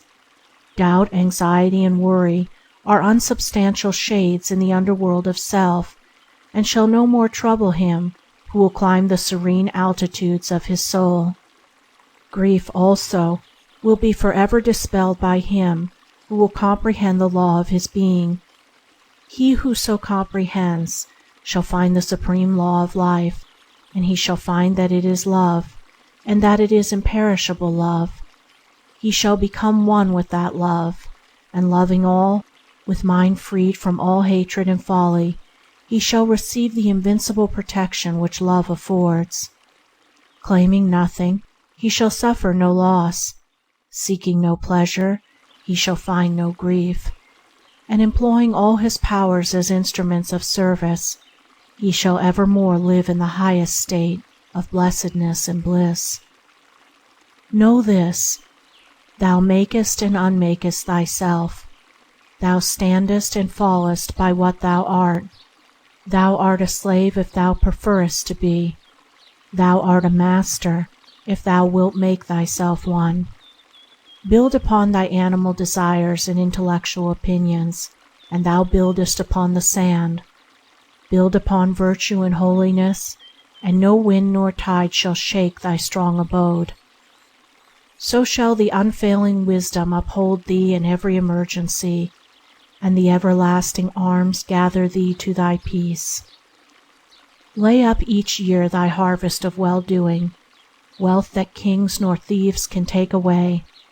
When all the things thou callest thine, goods, pleasures, honors fall, thou in thy virtue shalt survive them all. Part 2. The Heavenly Life. The Might of Meekness.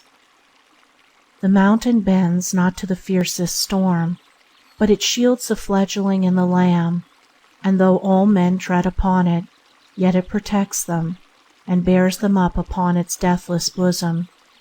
Even so it is the meek man who, though shaken and disturbed by none, yet compassionately bends to shield the lowliest creature, and though he may be despised, lifts all men up, and lovingly protects them. As glorious as the mountain in its silence is the divine man in his silent meekness. Like its form, his loving comparison is expansive and sublime. Truly his body, like the mountain's base, is fixed in the valleys and the mists, but the summit of his being is eternally bathed in cloudless glory, and lives with the silences. He who has found meekness has found divinity. He has realized the divine consciousness, and knows himself as divine. He also knows all others as divine, though they know it not themselves, being asleep and dreaming. Meekness is a divine quality, and as such is all-powerful. The meek man overcomes not by resisting, and by allowing himself to be defeated, he attains to the supreme conquest. The man who conquers another by force is strong. The man who conquers himself by meekness is mighty. He who conquers another by force will himself likewise be conquered. He who conquers himself by meekness will never be overthrown, for the human cannot overcome the divine. The meek man is triumphant in defeat. Socrates lives the more by being put to death. In the crucified Jesus the risen Christ is revealed. and Stephen in his stoning defies the hurting power of stones. That which is real cannot be destroyed, but only that which is unreal. When a man finds that within himself which is real, which is constant, abiding, changeless, and eternal, he enters into that reality and becomes meek. All the powers of darkness will come against him, but they will do him no hurt, and will at last depart from him. The meek man is found in the time of trial. When other men fall, he stands. His patience is not destroyed by the foolish passions of others, and when they come against him, he does not strive nor cry. He knows the utter powerlessness of all evil, having overcome it in himself, and lives in the changeless strength and power of divine good. Meekness is one aspect of the operation of that changeless love which is at the heart of all things, and is therefore an imperishable quality. He who lives in it is without fear, knowing the highest, and having the lowest under his feet. The meek man shines in darkness and flourishes in obscurity. Meekness cannot boast, nor advertise itself, nor thrive on popularity. It is practiced, and is seen or not seen. Being a spiritual quality, it is perceived only by the eye of the spirit. Those who are not spiritually awakened see it not, nor do they love it, being enamored of and blinded by worldly shows and appearances. Nor does history take note of the meek man. Its glory is that of strife and self-aggrandizement. His glory is the glory of peace and gentleness. History chronicles the earthly, not the heavenly acts.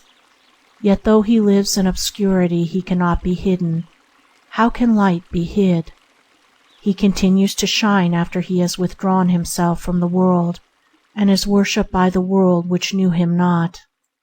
That the weak man should be neglected, abused, or misunderstood is reckoned by him as of no account, and therefore not to be considered, much less resisted. He knows that all such weapons are the flimsiest and most ineffectual of shadows. To them, therefore, who give him evil, he gives good. He resists none, and thereby conquers all. He who imagines he can be injured by others, and who seeks to justify and defend himself against them, does not understand meekness, does not comprehend the essence and meaning of life. He abused me, he beat me, he defeated me, he robbed me. In those who harbor such thoughts, hatred will never cease. For hatred ceases not by hatred at any time. Hatred ceases by love. What sayest thou? Thy neighbor has spoken thee falsely? Well, what of that? Can a falsity hurt thee? That which is false, and there is an end of it. It is without life, and without power to hurt any but him who seeks to be hurt by it. It is nothing to thee that thy neighbor should speak falsely of thee, but it is much to thee that thou shouldest resist him, and seek to justify thyself, for by so doing thou givest life and vitality to thy neighbor's falseness, so that thou art injured and distressed. Take all evil out of thine own heart, then shalt thou see the folly of resisting it in another. Thou wilt be trodden on? Thou art trodden on already if thou thinkest thus. The injury that thou seest as coming from another comes only from thyself. The wrong thought, or word, or act of another has no power to hurt thee unless thou galvanize it into life by thy passionate resistance, and so receivest it into thyself. If any man slander me, that is his concern, not mine. I have to do with my own soul, not with my neighbor's. Though all the world misjudge me, it is no business of mine, but that I should possess my soul in purity and love, that is all my business. There shall be no end to strife until men cease to justify themselves. He who would have wars cease, let him cease to defend any party. Let him cease to defend himself. Not by strife can peace come, but ceasing from strife. The glory of Caesar resides in the resistance of his enemies. They resist and fall. Give to Caesar that which Caesar demands, and Caesar's glory and power are gone. Thus by submission does the meek man conquer the strong man, but it is not that outward show of submission which is slavery, it is that inward and spiritual submission which is freedom. Claiming no rights, the meek man is not troubled with self-defense and self-justification. He lives in love, and therefore comes under the immediate and vital protection of the great love, which is the eternal law of the universe. He neither claims nor seeks his own. Thus do all things come to him, and all the universe shields and protects him. He who says, "I have tried meekness and it has failed," has not tried meekness. It cannot be tried as an experiment. It is only arrived at by unreserved self-sacrifice. Meekness does not consist merely in non-resistance in action. It consists preeminently in non-resistance in thought, in ceasing to hold or have any selfish, condemnatory, or retaliatory thoughts. The meek man, therefore, cannot take offense or have his feelings hurt. Living above hatred, folly, and vanity, meekness can never fail. O thou who searchest for the heavenly life, strive after meekness. Increase thy patience and forbearance day by day. Bid thy tongue cease from all harsh words. Withdraw thy mind from selfish arguments, and refuse to brood upon thy wrongs.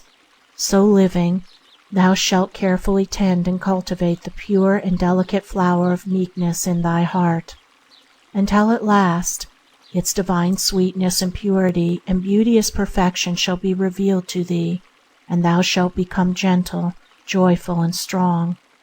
Repine not that thou art surrounded by irritable and selfish people, but rather rejoice that thou art so favored as to have thine own imperfections revealed to thee, and that thou art so placed as to necessitate within thee a constant struggle for self-mastery and the attainment of perfection.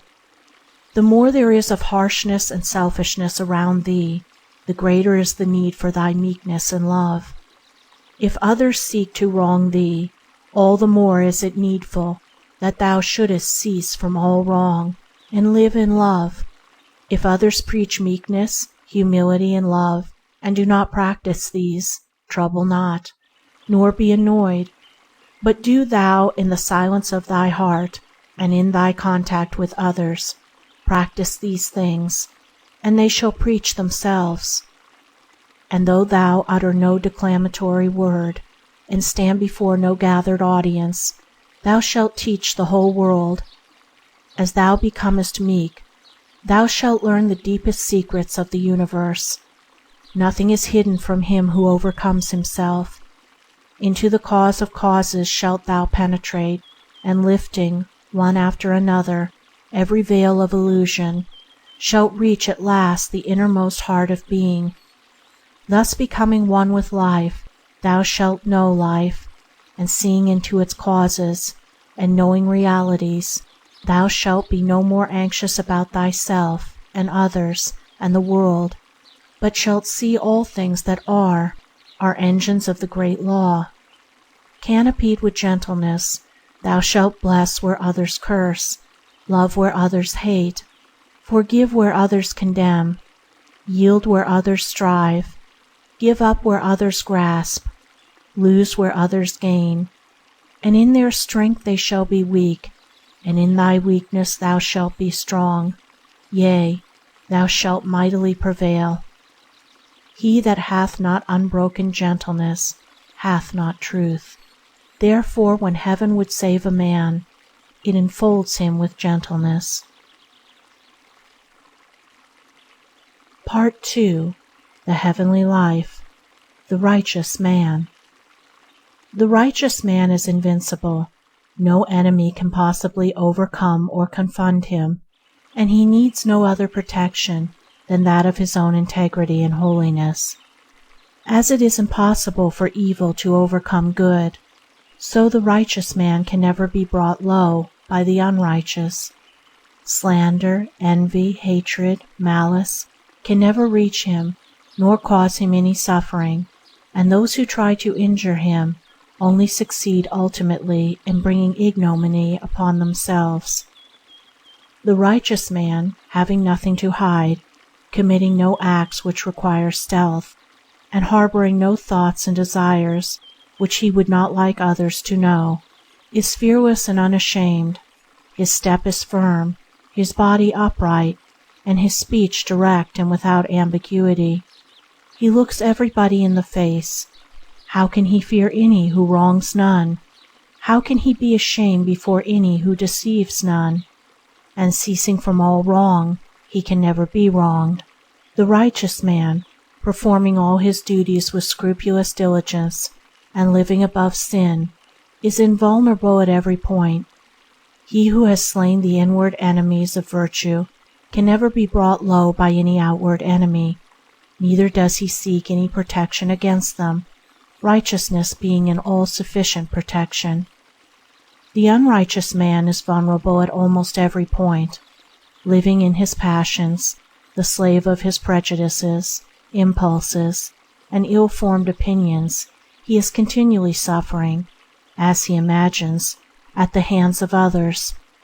The slanders, attacks, and accusations of others cause him great suffering, because they have a basis of truth in himself, and not having the protection of righteousness, he endeavors to justify and protect himself by resorting to retaliation and species argument, and even to subterfuge and deceit. The partially righteous man is vulnerable at all those points where he falls short of righteousness, and should the righteous man fall from his righteousness and give way to one sin, his invincibility is gone, for he has thereby placed himself where attack and accusation can justly reach and injure him, because he has first injured himself. If a man suffers or is injured through the instrumentality of others, let him look to himself, and putting aside self-pity and self-defense, he will find in his own heart the source of all his woe. No evil can happen to the righteous man who has cut off the source of evil in himself, living in the all-good, and abstaining from sin in thought, word, and deed. Whatever happens to him is good. Neither can any person, event, or circumstance cause him suffering, for the tyranny of circumstance is utterly destroyed for him who has broken the bonds of sin. The suffering, the sorrowing, the weary, and the broken-hearted ever seek a sorrowless refuge, a haven of perpetual peace. Let such fly to the refuge of the righteous life. Let them come now and enter the haven of the sinless state. For sorrow cannot overtake the righteous, suffering cannot reach him who does not waste in self-seeking his spiritual substance, and he cannot be afflicted by weariness and unrest, whose heart is at peace with all. Part 2. The Heavenly Life. Perfect Love. The children of light who abide in the kingdom of heaven see the universe, and all that it contains, as the manifestation of one law, the law of love. They see love as the molding, sustaining, protecting, and perfecting power immanent in all things animate and inanimate. To them love is not merely and only a rule of life. It is the law of life. It is life itself. Knowing this, they order their whole life in accordance with love, not regarding their own personality. By thus practicing obedience to the highest, to divine love, they become conscious partakers of the power of love, and so arrive at perfect freedom as masters of destiny. The universe is preserved because love is at the heart of it. Love is the only preservative power. Whilst there is hatred in the heart of man, he imagines the law to be cruel, but when his heart is mellowed by compassion and love, he perceives that the law is infinite kindness. So kind is the law that it protects man from his own ignorance. Man, in his puny efforts to subvert the law by attaching undue importance to his own little personality, brings upon himself such trains of suffering that he is at last compelled, in the depth of his afflictions, to seek for wisdom, and finding wisdom, he finds love, and knows it as the law of his being, the law of the universe. Love does not punish. Man punishes himself by his own hatred, by striving to preserve evil which has no life by which to preserve itself, and by trying to subvert love, which can neither be overcome nor destroyed, being the substance of life. When a man burns himself, does he accuse the fire? Therefore, when a man suffers, let him look for some ignorance or disobedience within himself. Love is perfect harmony, pure bliss, and contains, therefore, no element of suffering. Let a man think no thought and do no act which is not in accordance with pure love, and suffering shall no more trouble him. If a man would know love, and partake of its undying bliss, he must practice it in his heart. He must become love.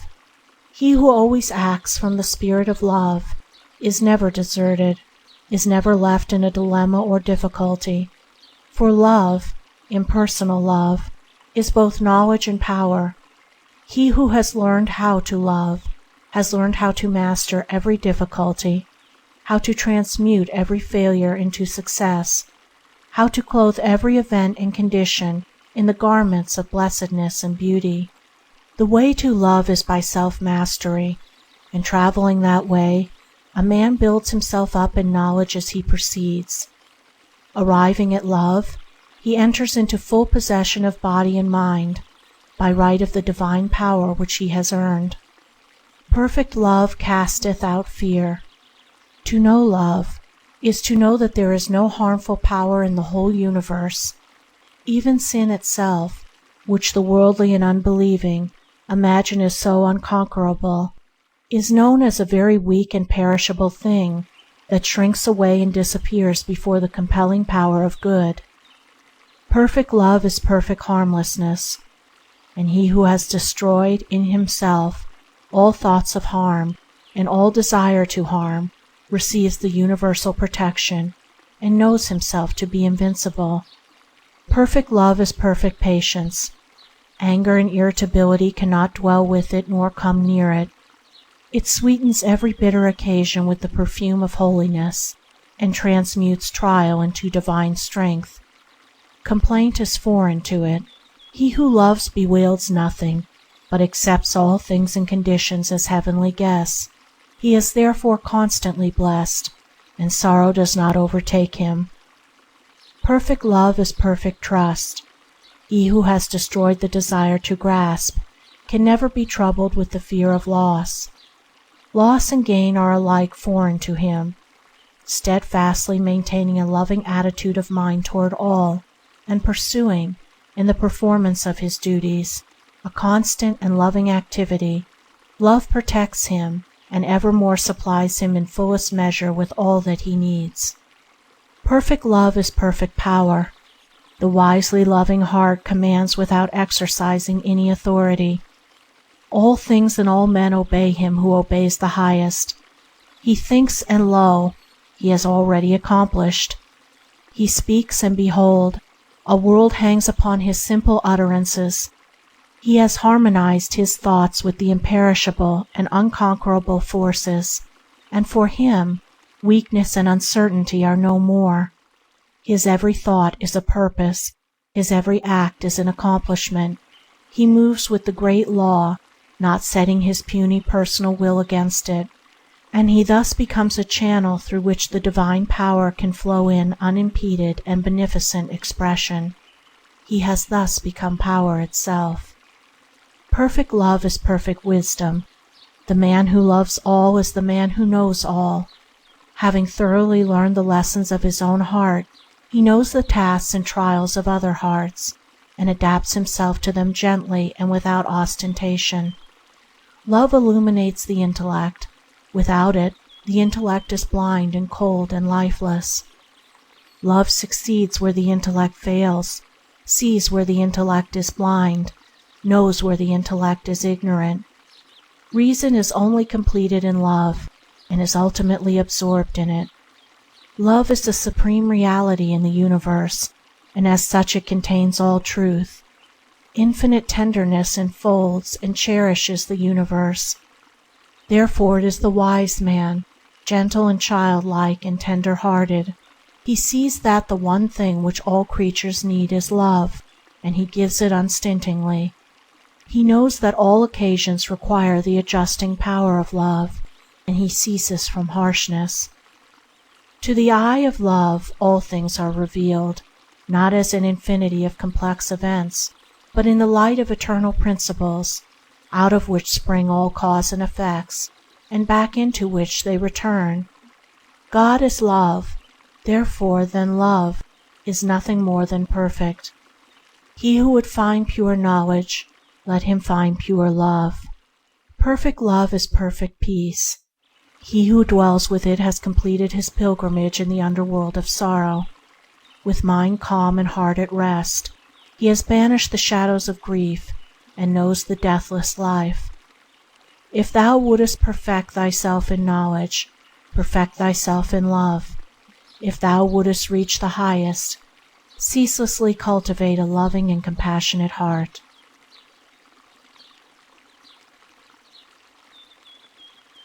Part 2. The Heavenly Life. Perfect Freedom. There is no bondage in the heavenly life. There is perfect freedom. This is its great glory. This supreme freedom is gained only by obedience. He who obeys the highest cooperates with the highest, and so masters every force within himself and every condition without. A man may choose the lower and neglect the higher, but the higher is never overcome by the lower. Herein lies the revelation of freedom. Let a man choose the higher and abandon the lower, and he shall then establish himself as an overcomer, and shall realize perfect freedom. To give the reins to inclination is the only slavery. To conquer oneself is the only freedom. The slave to self loves his chains, and will not have one of them broken, for fear he would be depriving himself of some cherished delight.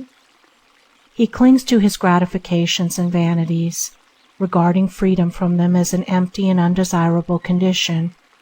He thus defeats and enslaves himself.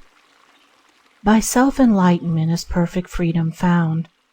Whilst a man remains ignorant of himself, of his desires, of his emotions and thoughts, and of the inward causes which mold his life and destiny, having neither control nor understanding of himself, he will remain in bondage to passion, sorrow, suffering, and fluctuating fortune. The land of perfect freedom lies through the gate of knowledge. All outward oppression is but the shadow and effect of the real oppression within. For ages the oppressed have cried for liberty, and 1,000 man-made statutes have failed to give it to them. They can give it only to themselves. They shall find it only in obedience to the divine statutes which are inscribed upon their hearts. Let them resort to the inward freedom, and the shadow of oppression shall no more darken the earth. Let men cease to oppress themselves, and no man shall oppress his brother. Men legislate for outward freedom, yet continue to render such freedom impossible of achievement by fostering an inward condition of enslavement. They thus pursue a shadow without and ignore the substance within. Man will be free when he is freed from self. All outward forms of bondage and oppression will cease to be when man ceases to be the willing bond-slave of passion, error, and ignorance. Freedom is to the free. Whilst men cling to weakness, they cannot have strength. Whilst they love darkness, they cannot receive light, and so long as they prefer bondage, they can enjoy no liberty. Strength, light, and freedom are ready now, and can be had by all who love them, who aspire to them. Freedom does not reside in cooperative aggression, for this will always produce reactively cooperative defense, warfare, hatred, party strife, and the destruction of liberty. Freedom resides in individual self-conquest. The emancipation of humanity is frustrated and withheld by the self-enslavement of the unit. Thou who criest to man and God for liberty, liberate thyself. The heavenly freedom is freedom from passion, from cravings, from opinions, from the tyranny of the flesh and the tyranny of the intellect. This first, and then all outward freedom as effect to cause. The freedom that begins within and extends outwardly until it embraces the whole man is an emancipation so complete, all-embracing, and perfect as to leave no galling fetter unbroken. Free thy soul from all sin, and thou shalt walk a freed and fearless man in the midst of a world of fearful slaves.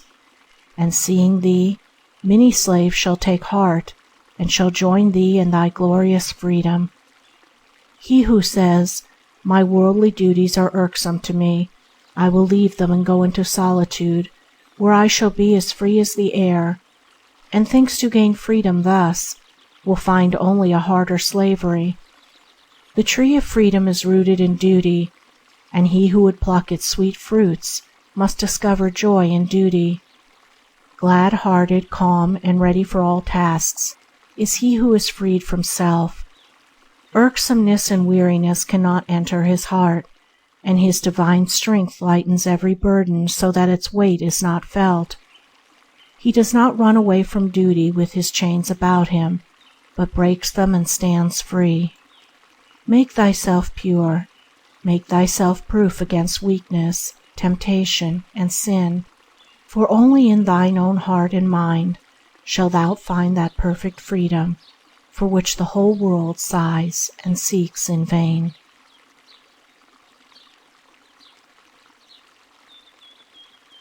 Part 2. The Heavenly Life, Greatness and Goodness. Goodness, simplicity, greatness, these three are one, and this trinity of perfection cannot be separated. All greatness springs from goodness, and all goodness is profoundly simple. Without goodness there is no greatness.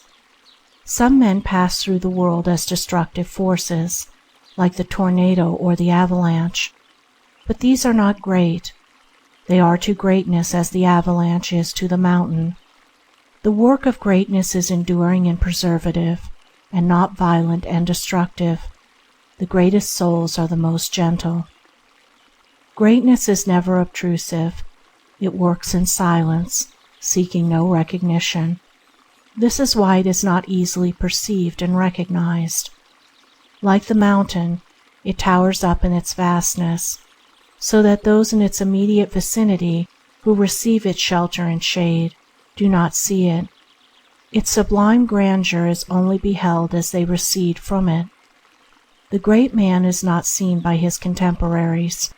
The majesty of his form is only outlined by its recession in time. This is the awe and enchantment of distance.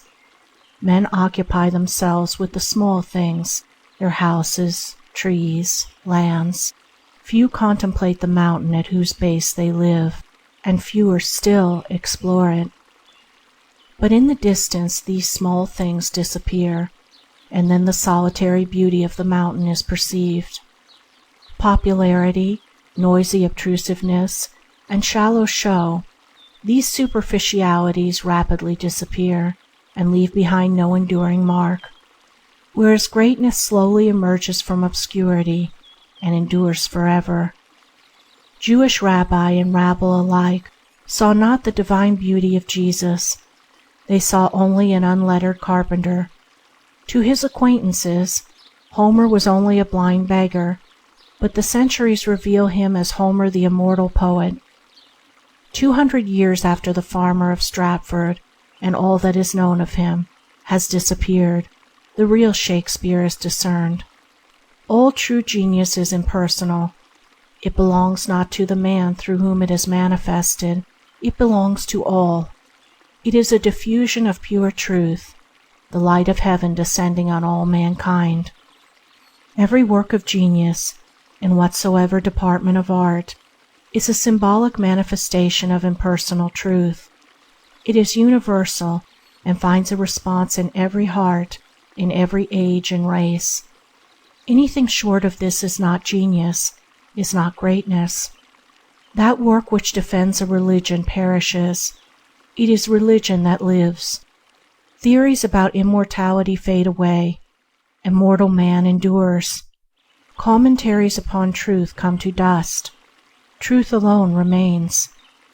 That only is true in art which represents the true. That only is great in life which is universally and eternally true. And the true is the good, and the good is the true. Every immortal work springs from the eternal goodness in the human heart, and is clothed with the sweet and unaffected simplicity of goodness. The greatest art is, like nature, artless. It knows no trick, no pose, no studied effort. There are no stage tricks in Shakespeare, and he is the greatest of dramatists because he is the simplest. The critics, not understanding the wise simplicity of greatness, always condemn the loftiest work.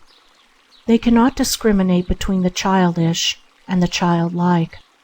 The true, the beautiful, the great is always childlike, and it is perennially fresh and young. The great man is always the good man. He is always simple. He draws from, nay, lives in, the inexhaustible fountain of divine goodness within. He inhabits the heavenly places, communes with the vanquished great ones, lives with the invisible. He is inspired and breathes the airs of heaven. He who would be great, let him learn to be good. He will therefore become great by not seeking greatness. Aiming at greatness, a man arrives at nothingness. Aiming at nothingness, he arrives at greatness. The desire to be great is an indication of littleness, of personal vanity and obtrusiveness. The willingness to disappear from gaze, the utter absence of self-aggrandizement, is the witness of greatness. Littleness seeks and loves authority. Greatness is never authoritative, and it thereby becomes the authority to which the after ages appeal. He who seeks loses. He who is willing to lose wins all men. Be thy simple self, thy better self, thy impersonal self, and lo, thou art great. He who selfishly seeks authority shall succeed only in becoming a trembling apologist, courting protection behind the back of acknowledged greatness. He who will become the servant of all men, desiring no personal authority, shall live as a man and shall be called great. Abide in the simple and noble regions of thy life, obey thy heart, and thou shalt reproduce the foreworld again. Forget thine own little self, and fall back upon the universal self, and thou shalt reproduce, in living and enduring forms, 1,000 beautiful experiences. Thou shalt find within thyself that simple goodness which is greatness. It is as easy to be great as to be small, says Emerson, and he utters a profound truth. Forgetfulness of self is the whole of greatness, as it is the whole of goodness and happiness. In a fleeting moment of self-forgetfulness, the smallest soul becomes great. Extend that moment indefinitely, and there is a great soul, a great life. Cast away thy personality, thy petty cravings, vanities, and ambitions, as a worthless garment, and dwell in the loving, compassionate, selfless regions of thy soul, and thou art no longer small, thou art great. Claiming personal authority, a man descends into littleness. Practicing goodness, a man ascends into greatness. The presumptuousness of the small may, for a time, obscure the humility of the great, but it is at last swallowed up by it, as the noisy river is lost in the calm ocean. The vulgarity of ignorance and the pride of learning must disappear. Their worthlessness is equal. They have no part in the soul of goodness. If thou wouldest do, thou must be. Thou shalt not mistake information for knowledge. Thou must know thyself as pure knowledge, Thou shalt not confuse learning with wisdom. Thou must apprehend thyself as undefiled wisdom. Wouldst thou write a living book, thou must first live. Thou shalt draw around thee the mystic garment of a manifold experience, and shalt learn, in enjoyment and suffering, gladness and sorrow, conquest and defeat, that which no book and no teacher can teach thee. Thou shalt learn of life, of thy soul. Thou shalt tread the lonely road, and thou shalt become, thou shalt be. Thou shalt then write thy book, and it shall live. It shall be more than a book. Let thy book first live in thee, then shalt thou live in thy book. Wouldst thou carve a statue that shall captivate the ages, or paint a picture that shall endure? Thou shalt acquaint thyself with the divine beauty within thee. Thou shalt comprehend and adore the invisible beauty. Thou shalt know the principles which are the soul of form. Thou shalt perceive the matchless symmetry and faultless proportions of life, of being, of the universe. Thus, knowing the eternally true, thou shalt carve or paint the indescribably beautiful. Wouldst thou produce an imperishable poem? Thou shalt first live thy poem. Thou shalt think and act rhythmically. Thou shalt find the never-failing source of inspiration in the loving places of thy heart. Then shall immortal lines flow from thee without effort, and as the flowers of wood and field spontaneously spring, so shall beautiful thoughts grow up in thine heart, and enshrined in words as moulds to their beauty, shall subdue the hearts of men. Wouldst thou compose such music as shall gladden and uplift the world? Thou shalt adjust thy soul to the heavenly harmonies. Thou shalt know that thyself, that life, and the universe is music. Thou shalt touch the chords of life. Thou shalt know that music is everywhere, that it is the heart of being. Then shalt thou hear with thy spiritual ear the deathless symphonies. Wouldst thou preach the living word? Thou shalt forego thyself and become that word. Thou shalt know one thing, that the human heart is good, is divine. Thou shalt live on one thing, love. Thou shalt love all, seeing no evil, thinking no evil, believing no evil. Then though thou speak but little, thy every act shall be a power, thy every word a precept. By thy pure thought, thy selfless deed, though it appear hidden, thou shalt preach, down the ages, to untold multitudes of aspiring souls. To him who chooses goodness, sacrificing all, is given that which is more than and includes all. He becomes the possessor of the best, communes with the highest, and enters the company of the great. The greatness that is flawless, rounded, and complete is above and beyond all art. It is perfect goodness in manifestation. Therefore, the greatest souls are always teachers.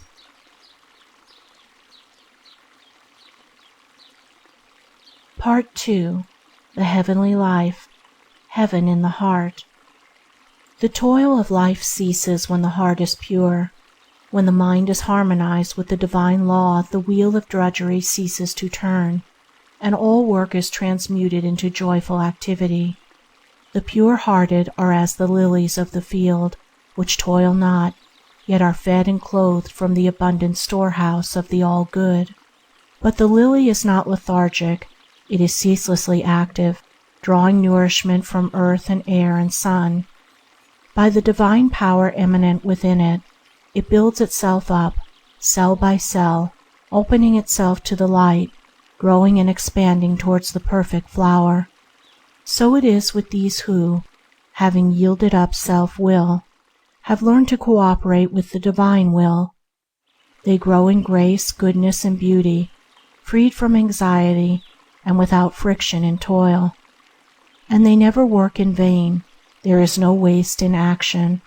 Every thought, act, and thing done subserves the divine purpose and adds to the sum total of the world's happiness. Heaven is in the heart. They will look for it in vain who look elsewhere. In no outward place will the soul find heaven until he finds it within himself. For wherever the soul goes, its thoughts and desires will go with it. And howsoever beautiful may be its outward dwelling place, if there is sin within, there will be darkness and gloom without.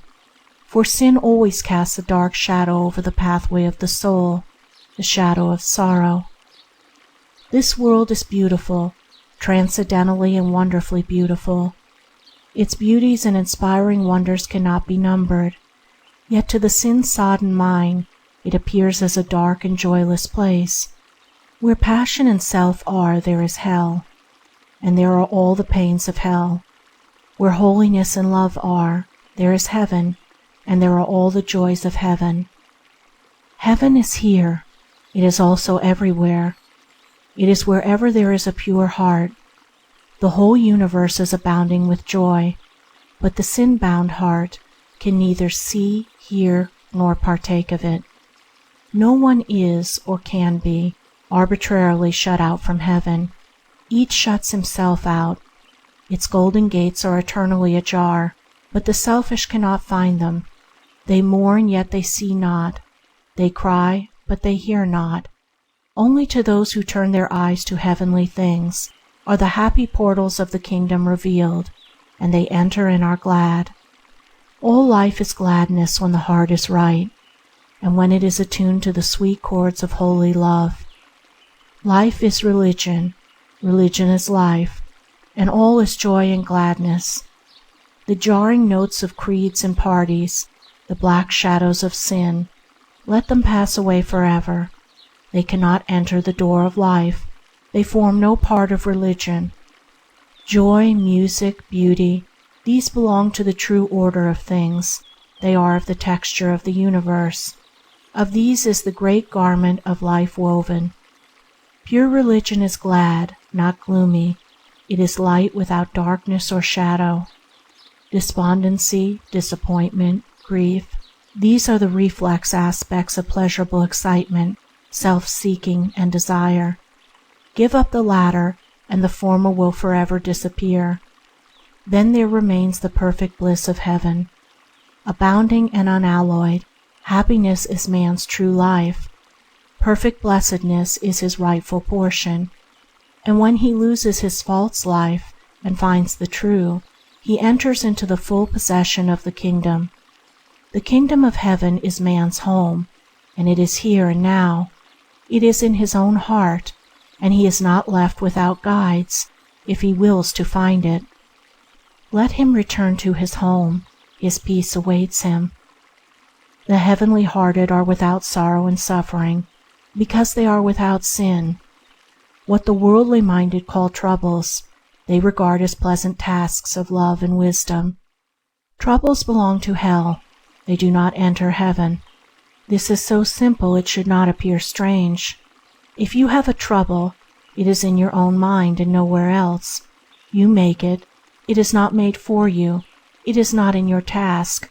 It is not in that outward thing. You are its creator, and it derives its life from you only. Look upon all your difficulties as lessons to be learned, as aids to spiritual growth, and lo, they are difficulties no longer. This is one of the pathways up to heaven. To transmute everything into happiness and joy. This is supremely the work and duty of the heavenly-minded man. To reduce everything to wretchedness and deprivation is the process which the worldly-minded unconsciously pursue. To live in love is to work in joy. Love is the magic that transforms all things into power and beauty. It brings plenty out of poverty, power out of weakness, loveliness out of deformity, sweetness out of bitterness, light out of darkness, and produces all blissful conditions out of its own substantial but indefinable essence. He who loves can never want. The universe belongs to goodness, and it therefore belongs to the good man. It can be possessed by all without stint or shrinking, for goodness and the abundance of goodness, material, mental, and spiritual abundance, is inexhaustible.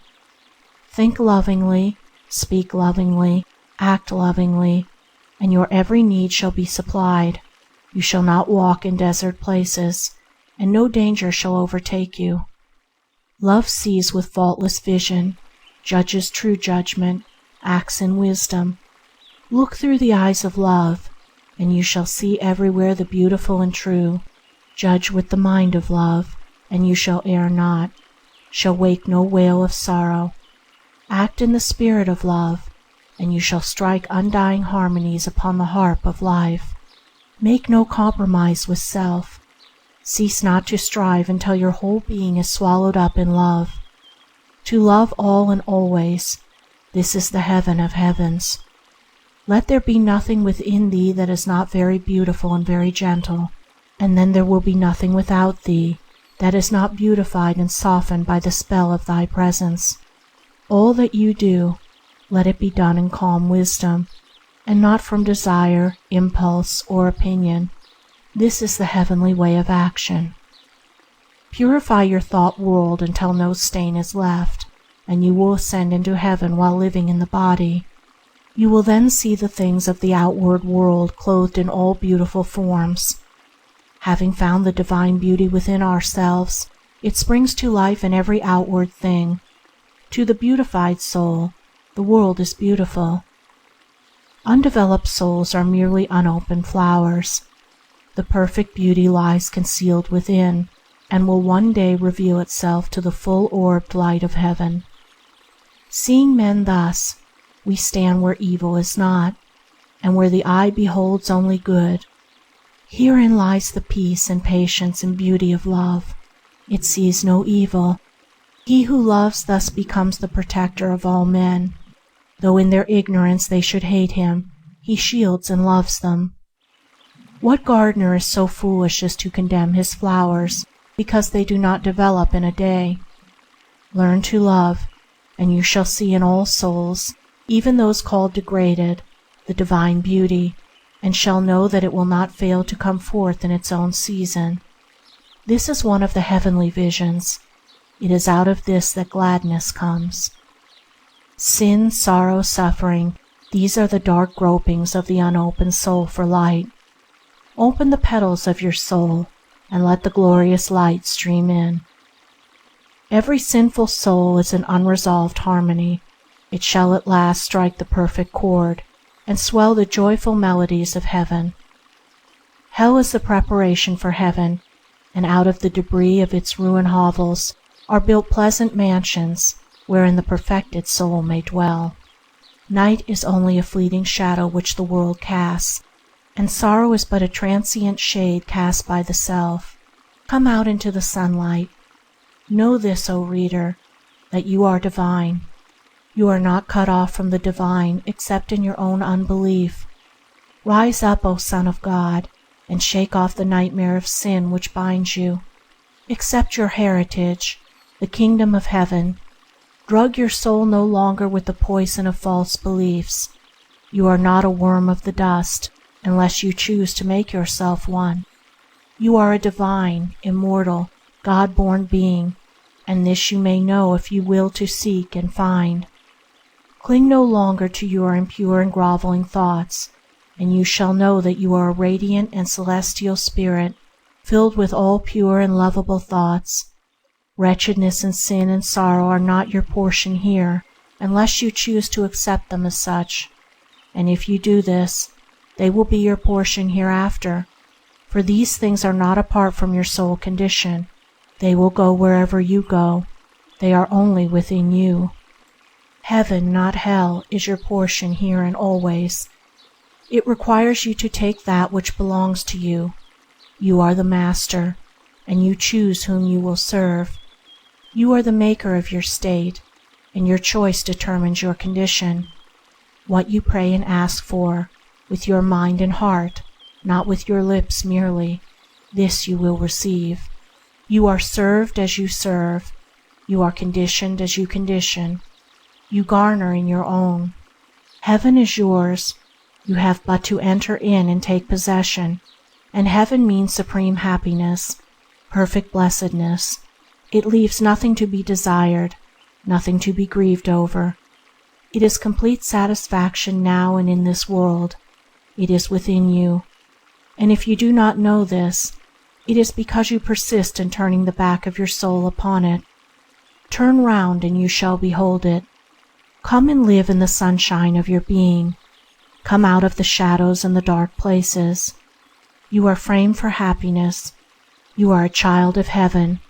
Purity, wisdom, love, plenty, joy, and peace. These are the eternal realities of the kingdom, and they are yours. But you cannot possess them in sin. They have no part in the realm of darkness. They belong to the light which lighteth every man that cometh into the world, the light of spotless love. They are the heritage of the holy Christ child, who shall come to birth in your soul when you are ready to divest yourself of all impurities. They are your real self. But he whose soul has been safely delivered of the wonderful joy child does not forget the travail of the world.